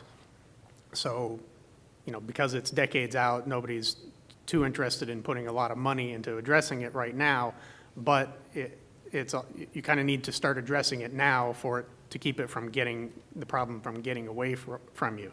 So, if nothing is done, I think we have several decades where we can all still do lots of stuff in Leo and make money off it. But if nothing's done, starting soon, then a few decades out from now, it's going to be hard to have a business case or a national asset that you're going to be able to rely on in low Earth orbit.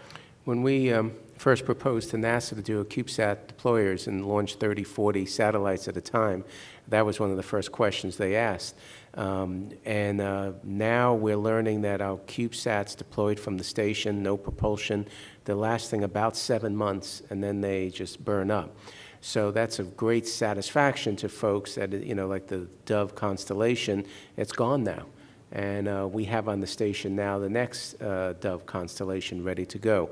So it is of comfort to know that in Leo, the small sats, no propulsion, they just burn up under a year. So One of the best things I think that's happened on that is that they're boosting station now. And perhaps you could see this as a bonus of the shuttle being retired, is that it's no longer needed to keep the station so low. And that means that the lifetime for these spacecraft will soon, hopefully, be up to a couple of years. And that means that the spacecraft that NanoRacks is putting out have a couple of years of good life and then disappear from orbit. So that's I think a really big boon from the debris perspective, is that you can then do useful things from a platform that can launch large quantities. And again, completely new business models, but it won't create a long-term problem. And again, if you can recycle materials, is orbital debris really debris, or is it, free resources in, Yeah. in space, So that'll be an interesting question. Yes, ma'am? I'm curious about that if you're all using the International Space Station as a platform, but NASA's already said we're not supporting it past 2024. Is there anybody out there thinking of privatizing the International Space Station after that? Or thinking of building other platforms in order to use for commercial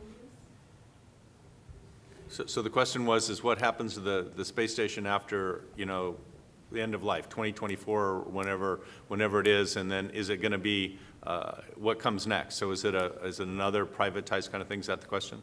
Right, are they going to privatize? Because I Okay. think the International Yeah. Space Station will be there longer Yeah. than 2024, but, Yeah. or are they looking at actually building their own platforms to use for their projects? Yep, okay, that's a good question. I think the answer to your questions is yes. I think all of the above. The International Space Station, and I'm not an expert on the engineering analysis going into the International Space Station, but from what I understand from my NASA counterparts, 2028 is a reasonable line in the sand where significant redesign or replacement of large components of the International Space Station would not be necessary. Our engineers, and I have to say collectively around the world, have been sharpening their pencils and trying to understand that problem. Certainly the life of the space station, ironically, I've been told, it helps that 250,000-pound vehicles not rendezvousing with it 3 to 5 times a year. The vehicles are smaller, and they're being connected more delicately. I'm hopeful that 2028 might be a conservative number, and maybe it could be further extended without significant redesign. However, at the same time, that's why this moment right now is the most important moment in the entire lifetime of the International Space Station, because we need to use these moments now to better understand those commercial opportunities where we could bring private companies, investors that would take a risk with the International Space Station while it's highly subsidized by the U.S. government. I mean, after all, it's a round trip that is strongly subsidized by the U.S. government. There's astronaut time on the space station that buys down that cost and risk. And there's organizations like CASIS or NanoRex, depends on how you look at it, or other implementation partners. Our jobs are to try to connect the dots and find those meaningful projects and help understand the funding sources, whether they come from government sources or from the outside. So as we can generate interest and generate demand and generate a business case, that could very well be the case. Charlie Bolden, he and I had a discussion about that 3 or 4 months ago. And I think if we could find those investors, if we could find those interested parties outside of the government that could manage the space station and take ownership of the space station and conceptualize the future space stations. I mean, NASA is strongly interested, and all of us are strongly interested in developing this emerging commercial market. And who knows what the next space station is going to look like, but it could be an extension of the existing space station. I was surprised in the discussions leading up to the extension from 2020 to 2024 on the sincerity of the thinking that went into on the part of the U.S. government. And let's pause for a moment and realize that the U.S. government made a decision to extend the life of station in the midst of the gridlock that's in Washington. And this was something that had congressional approval, is something the White House agreed on. It was extraordinary that it came out. And now a little bit more of my time is taken up on talking to people on the Hill, in the administration, asking the question that you're asking. What do we do with the station? What's the right? Do you privatize it, or is the cost too high? Do you do your own station? What would a commercial station look like? What sort of support do you need from the federal government? These are really interesting questions, and they're brought about by the success of the station from both an engineering viewpoint and I think the application utilization viewpoint. And I am struck by the fact that it's bipartisan. I'm struck by the fact that the questions are very sincere, and it's actually very encouraging. And at NanoRacks, we're beginning to focus on what would we do if we were running our own station? What would we do if we were running part of the station, the ISS? And there's no magical answer. It's not a view graph answer at this PowerPoint presentation. But what makes it, what really I find encouraging is it's happening without everything else going on in Washington. So that's encouraging. Yeah, I think I'll just chime in, again, being one of the commercial businesses on space station. I mean, your question is economic in nature, right? It's saying, well, this thing is really expensive. It's hundreds of billions of dollars, and is it worth it? And there's some people who say yes, and some people who say no. Of course, we all think it is, but at the end of the day, the sustainability is going to come from whether or not there actually is a return on investment, for the country, from a point of view of Congress and the taxpayers and all of that. And I think the simplest sort of ideal way to look at that is if it makes sense to commercially launch businesses on the space station, like NanoRacks, like Made in Space. NanoRacks has quite a number of commercial customers, as was described in the earlier presentation. We now have dozens of customers reaching out to us who want to pay us to use our 3D printing facilities that we're going to have on the space station. Now, as Greg was kind of saying, it's really nice that the government is helping to subsidize that and make it easier. The ideal scenario is that our business can be profitable enough that if the government was paying for less and less of that, it would actually be worth our while commercially to pay to support the space station. And there are economic questions of whether or not that will actually happen in the time frame that is necessary. But I think that the answer really lies in enabling as much commercial business as possible to get to that point where commercial entities can pay to support the business activities that are happening on the space station. Well, and one other thing I would add into that note, there's next year in 2015, there's going to be a new attachment on the ISS called the BEAM module, the Bigelow Expanded Activities Module. And, Bob Bigelow is obviously very interested in this market and all of that. So it's going to be interesting to see how that plays out. And what a lot of people are doing is to say, if you took the amount of money that you were spending to operate the ISS every year and you applied it to Bigelow technology, could you get more bang for the buck? So I think that's kind of the other thing that's going to come out. And then, or maybe it's instead of an or, it's an and. What you could leverage the ISS and then transition those things that the ones that prove out and you need more space, you could transition those to a facility like something like Bigelow or some of the other companies that are planning this out there. And again, it would be nice. One of the places I work, we have a research park that we do, and both Made in Space and Deep Space Industries are now tenants in that research park. We have, and so the idea there is we work with them and try to help, provide some hopefully reasonably cost real estate. But at some point they're gonna, if they're successful, they're gonna outgrow that. And we've had this happen with other tenants, and they move to the neighborhood and all that. And that's a fine, and it's a nice ecosystem. They do what they can on the government facility when that makes sense. But then they move off the government facilities when they outgrow it. So that's another kind of way that this could work in the future there. But Gerstenmaier has said that this will be the last space station that's owned and operated by the government. That he did say that. So now they could change. The government always maintains the right to change their mind. But that's what they said. Yes, sir.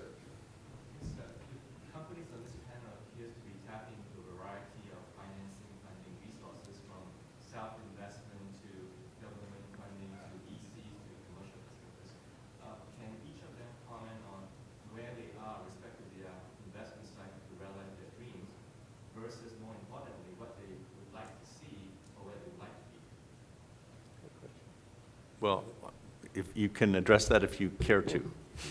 How do we want to do this? So we, at Tethers Unlimited, we've been entirely bootstrapped,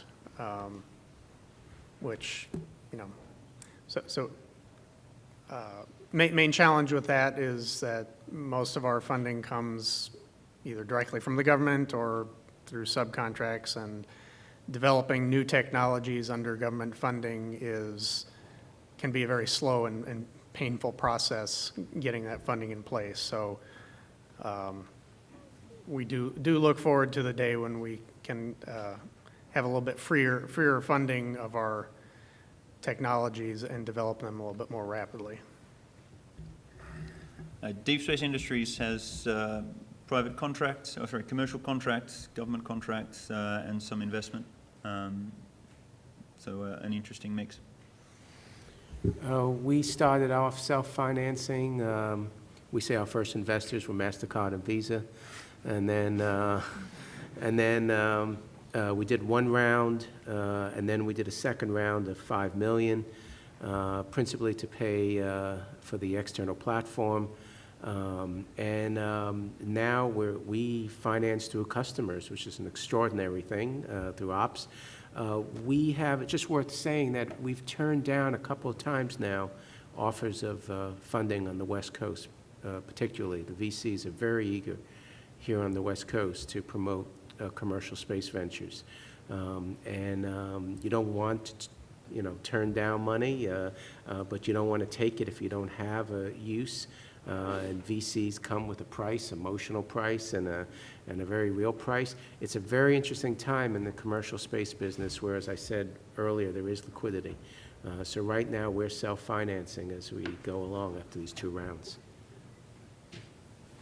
Sure, yeah, so at Made in Space, it's a similar story to some of what you've heard. It's a combination of self-funding, government funding, and direct to customers. I mean, our preferred route is going direct to the customers. I think it surprises a lot of people that we're able to do that. NASA is a customer, but also a number of private companies who want to print on the space station. There really is a lot of potential for near-term commercial activity in space. We as well have turned down a number of offers from West Coast VCs wanting to invest. It just hasn't been something we've needed at this point because of the interest from people who want to actually purchase our services.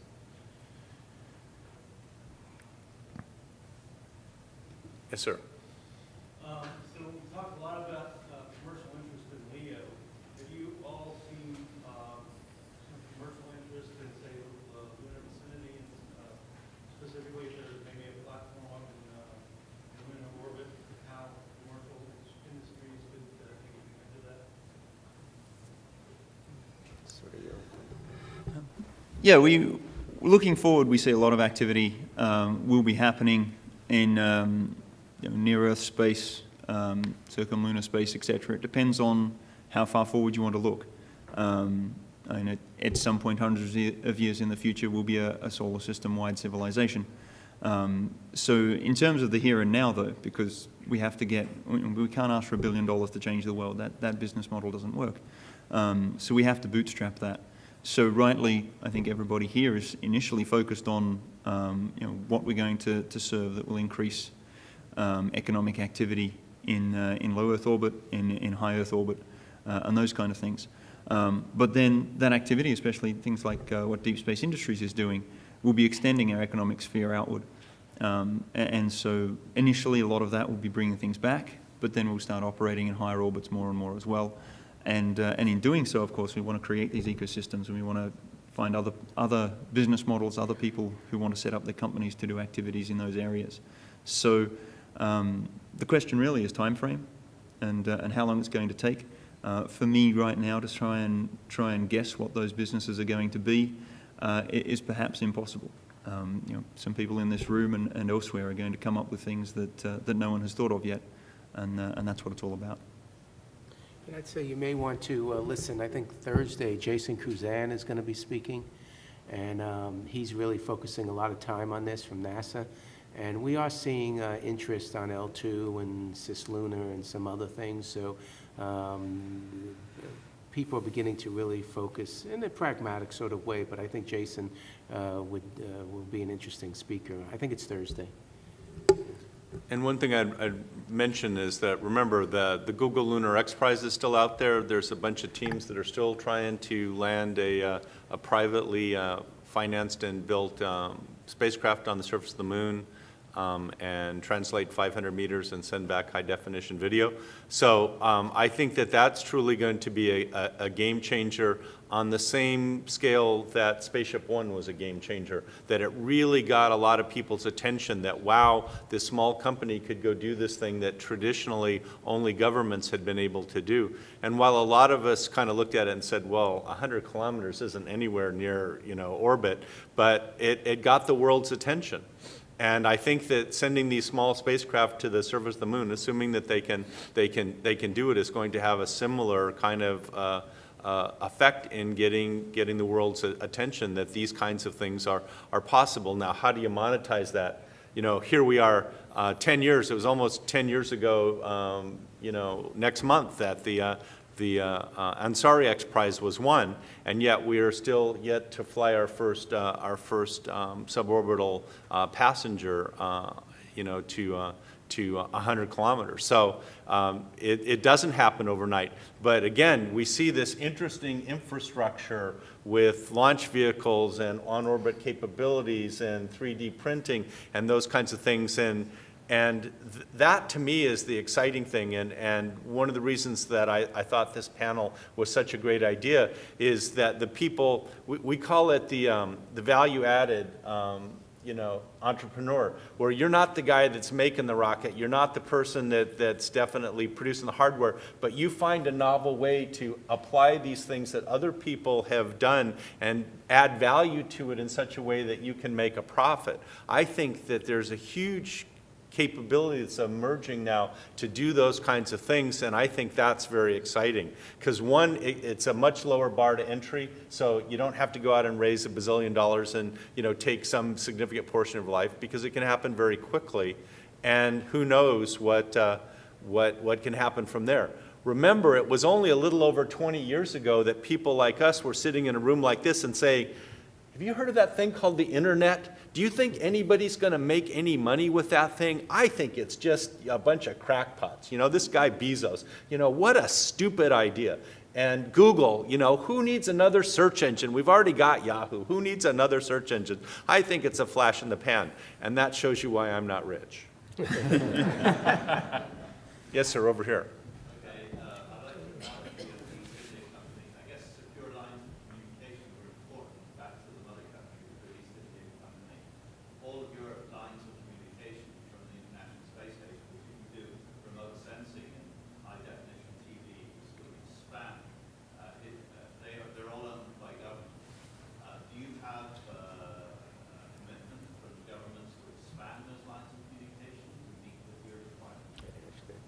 So the question was about communications link from the ISS to the Earth? It's a huge problem.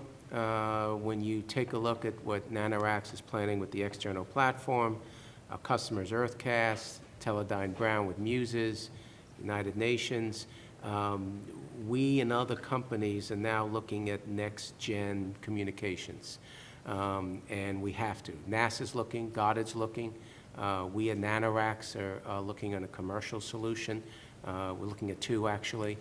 So we cannot continue the way it is now. TDRS is just not capable. I know there was some at NASA that are putting all their hearts into next-gen TDRS, but it's not the solution in our opinion.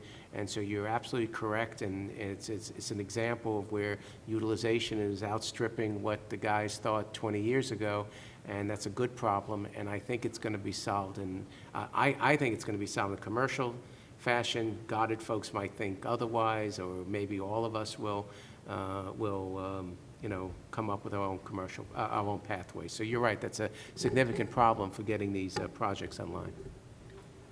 But I'd like to remind us how much we've evolved when the space station first started with our communication capability. In just 3 years, they've got pretty much instantaneous email, for example, to the space station.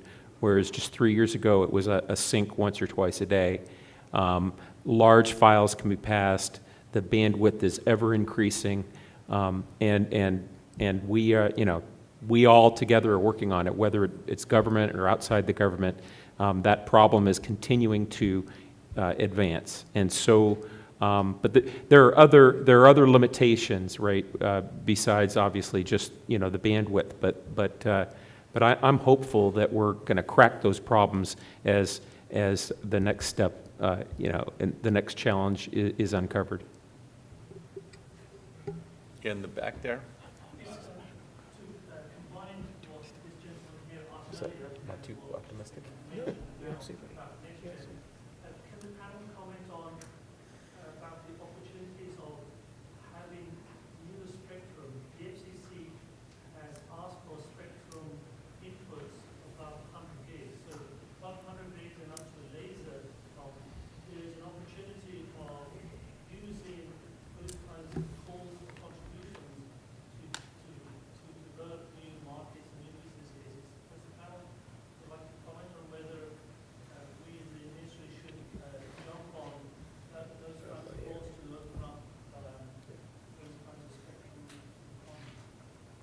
Anybody feel No, confident no technical. competent to? No expertise. I'd like to get the spectrum for the color green and stop anybody else from using the color green if I could. That would be great.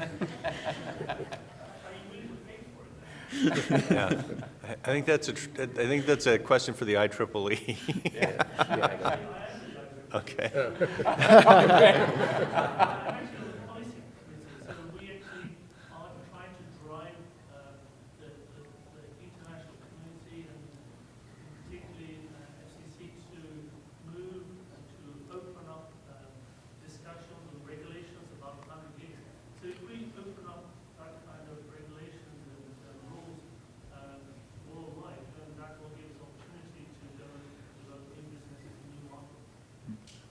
So I would say just generally, if you can provide, reasonable additional communications, that can, work in the space environment, I'm all for it, because, we've had these bottlenecks for years, with the shuttle, that there were, in the shuttle days, there was, parts of the orbit where you just couldn't talk to the shuttle. I mean, it was kind of annoying, but you found workarounds. So I think, more communication is better, all other things being equal there.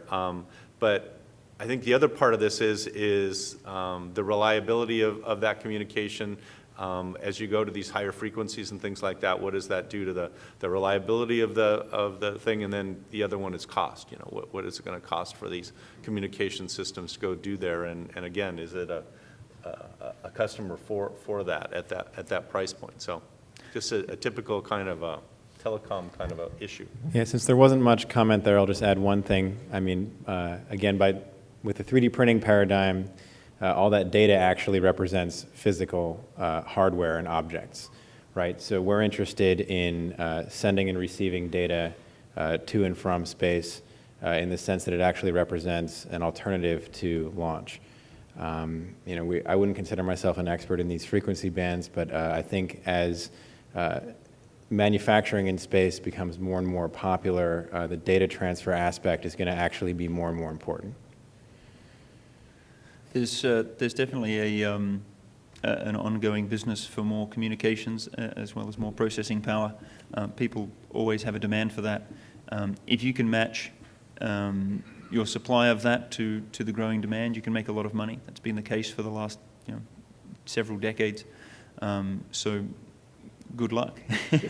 The one thing I will comment, we're, and specifically on Spectrum, because Deep Space Industries is looking at deep space missions, there has to be a bit of a change there. Currently, all of the deep space frequencies are government only, and that's, of course, an issue for us. There's also a bit of a blurring between space to space and space to ground.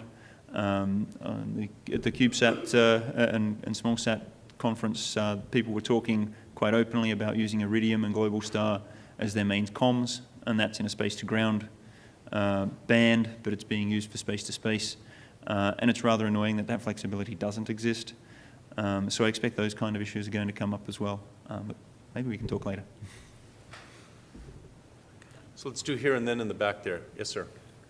So, NASA's current plan is to go and redirect an asteroid into a city or piece of an asteroid, and obviously not everybody's down to work with this, but I was kind of wondering the viewpoints of folks on the panel as to whether this is considered to be a useful step in terms of kind of things that are looking at.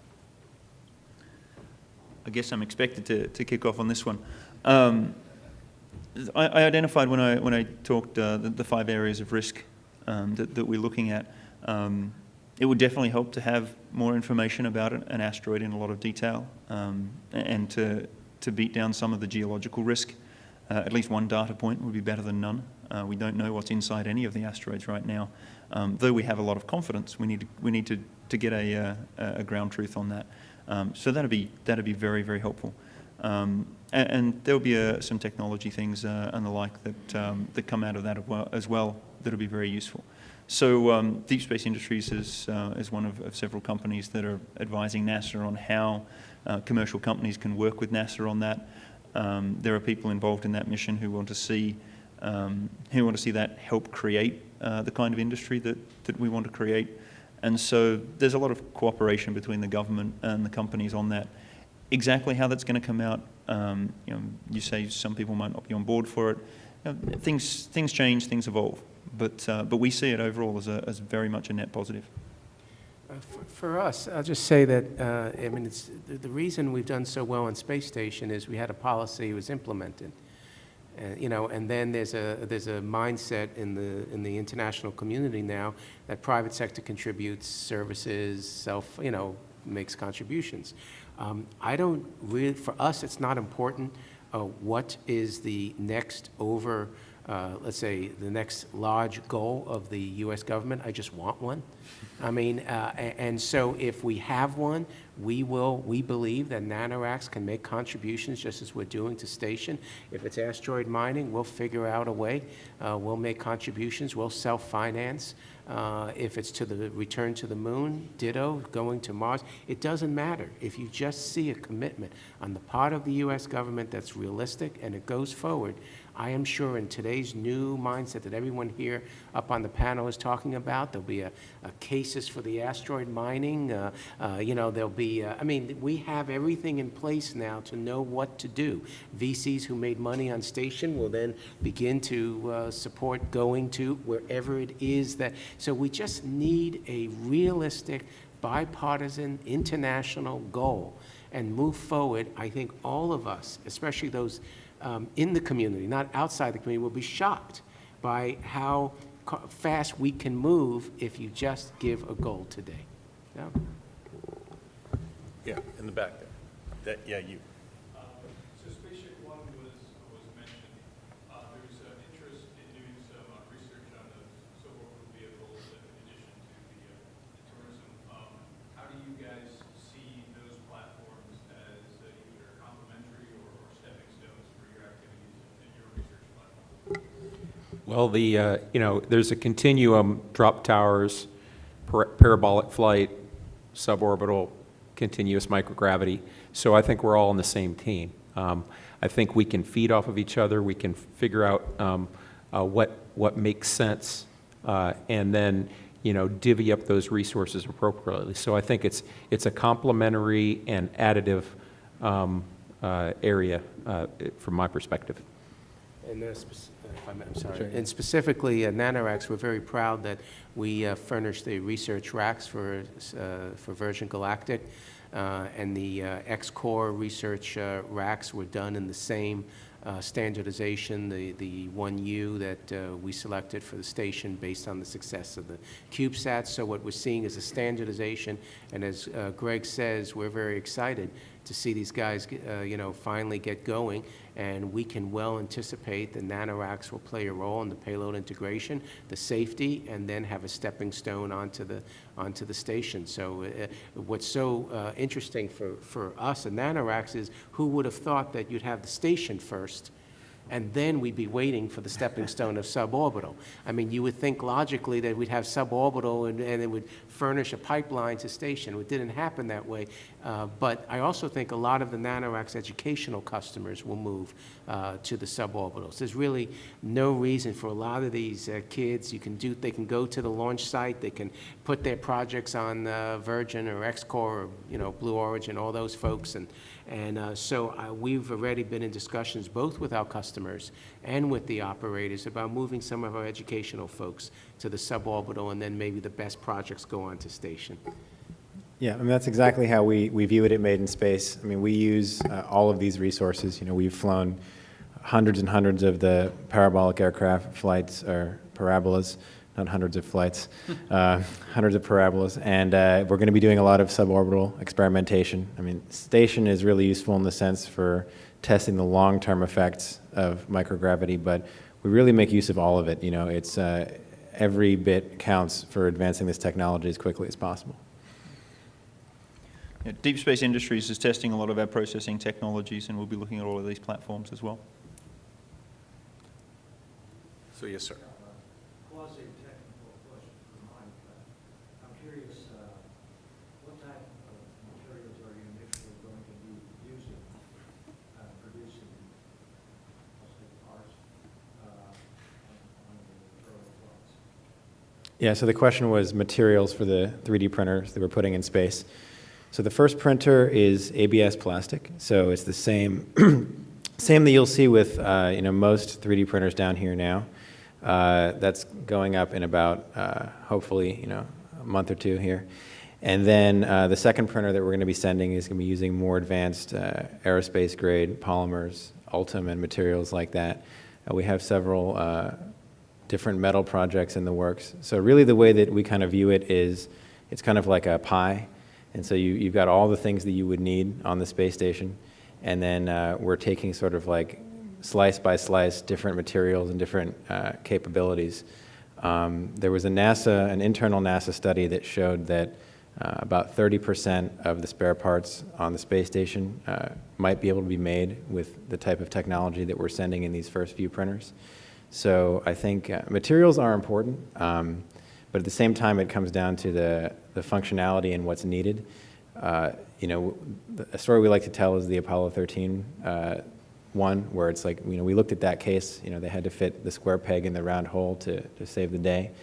And we were able to create a solution for that. We actually had an intern CAD and create a solution for that on our hardware in our office in just a matter of hours. We then hired him, but full-time. But the point is, that was made out of ABS, and it would have worked. So I think that, we're taking an incremental approach, first with the easiest materials to 3D print, and then more and more advanced polymers, and then to metals. We have a whole roadmap for that. But at the same time, you have to think, when you need something, it may not be made out of the traditional material that you need. So you can kind of think of that from both sides. Yeah. So you've all been very patient. So I'm going to take the moderator's privilege of asking one final question, and then we'll let you go to lunch here. So my final question for you guys is, last year I stood up and said that we were in the middle of a paradigm shift. And paradigms are all about rules that are changing. And I truly think that's true. And so my question to you is, what do you think the biggest change that you're seeing in the rules, the way things that are being done, that is impacting your business? What change do you think is the most significant or far-reaching? So that would be my final question. Okay, go down the line here. Yeah, I think I've hinted at this a few times. I think it's a really important question. For us at Made in Space, the biggest paradigm shift is it's the democratization of space. It's that it used to be the case that space was something that was only done by people with a lot of money, governments with a lot of money, corporations with a lot of money. And now we're talking to even individual entrepreneurs, students, and people who have brilliant ideas for businesses they could start in space if only they could get there, and we're able to enable them to get there by printing what they need. It's really amazing the solutions that you can see when you give a group of intelligent young people 3D printers and digital design tools and say, here's the problems you have to solve. What can you do with that? And that is a revolution that we're really seeing here on the ground, on the earth. 3D printing and digital manufacturing is revolutionizing almost every aspect of the supply chain. And it's creating new types of innovation that are just disrupting so many different types of businesses left and right. By putting 3D printers in space and enabling that type of activity to happen in space, really for us the paradigm shift is finally enabling that access to individuals, to students, to teams around the world who might actually be able to think of the solutions that will take us beyond the space station, beyond even the moon, Mars, and places like that. A lot of problems have to be solved, and to enable the full intelligence of the world to be solving those problems in a practical way, actually coming up with solutions and putting them in orbit quickly, that's, I think, the essence of it. It's enabling everyone to not just think, but actually act in space now. I think it's easy question for cases because the paradigm shift with us is it's a matter of public law, and it's within the from the depths of our decision-making soul, we want to better utilize the International Space Station for Earth benefit. And so we complement and work in parallel with NASA, but the priorities that we choose at CASIS are informed but not dictated by the roadmap that NASA has traditionally taken with space-based research. So we're listening to the commercial companies, we're thinking about the business models, we're thinking about the bigger problems that need to be solved from the non-traditional user in new and innovative ways. And so this is a big paradigm shift. We have a lot of work to do in the next 10 to 14 years, and so we're looking to get busy. When we first proposed nanoracks to NASA, there was a woman in the room who said, we do all this stuff. We can do all this stuff. What are you doing differently? And so the biggest paradigm shift is that NASA is a customer. It pays us for services. So high schools and research companies, but NASA is now understanding, along with ESA, another customer of ours, that sometimes the private sector, does things more efficiently than the government and can produce things at a better price, better service.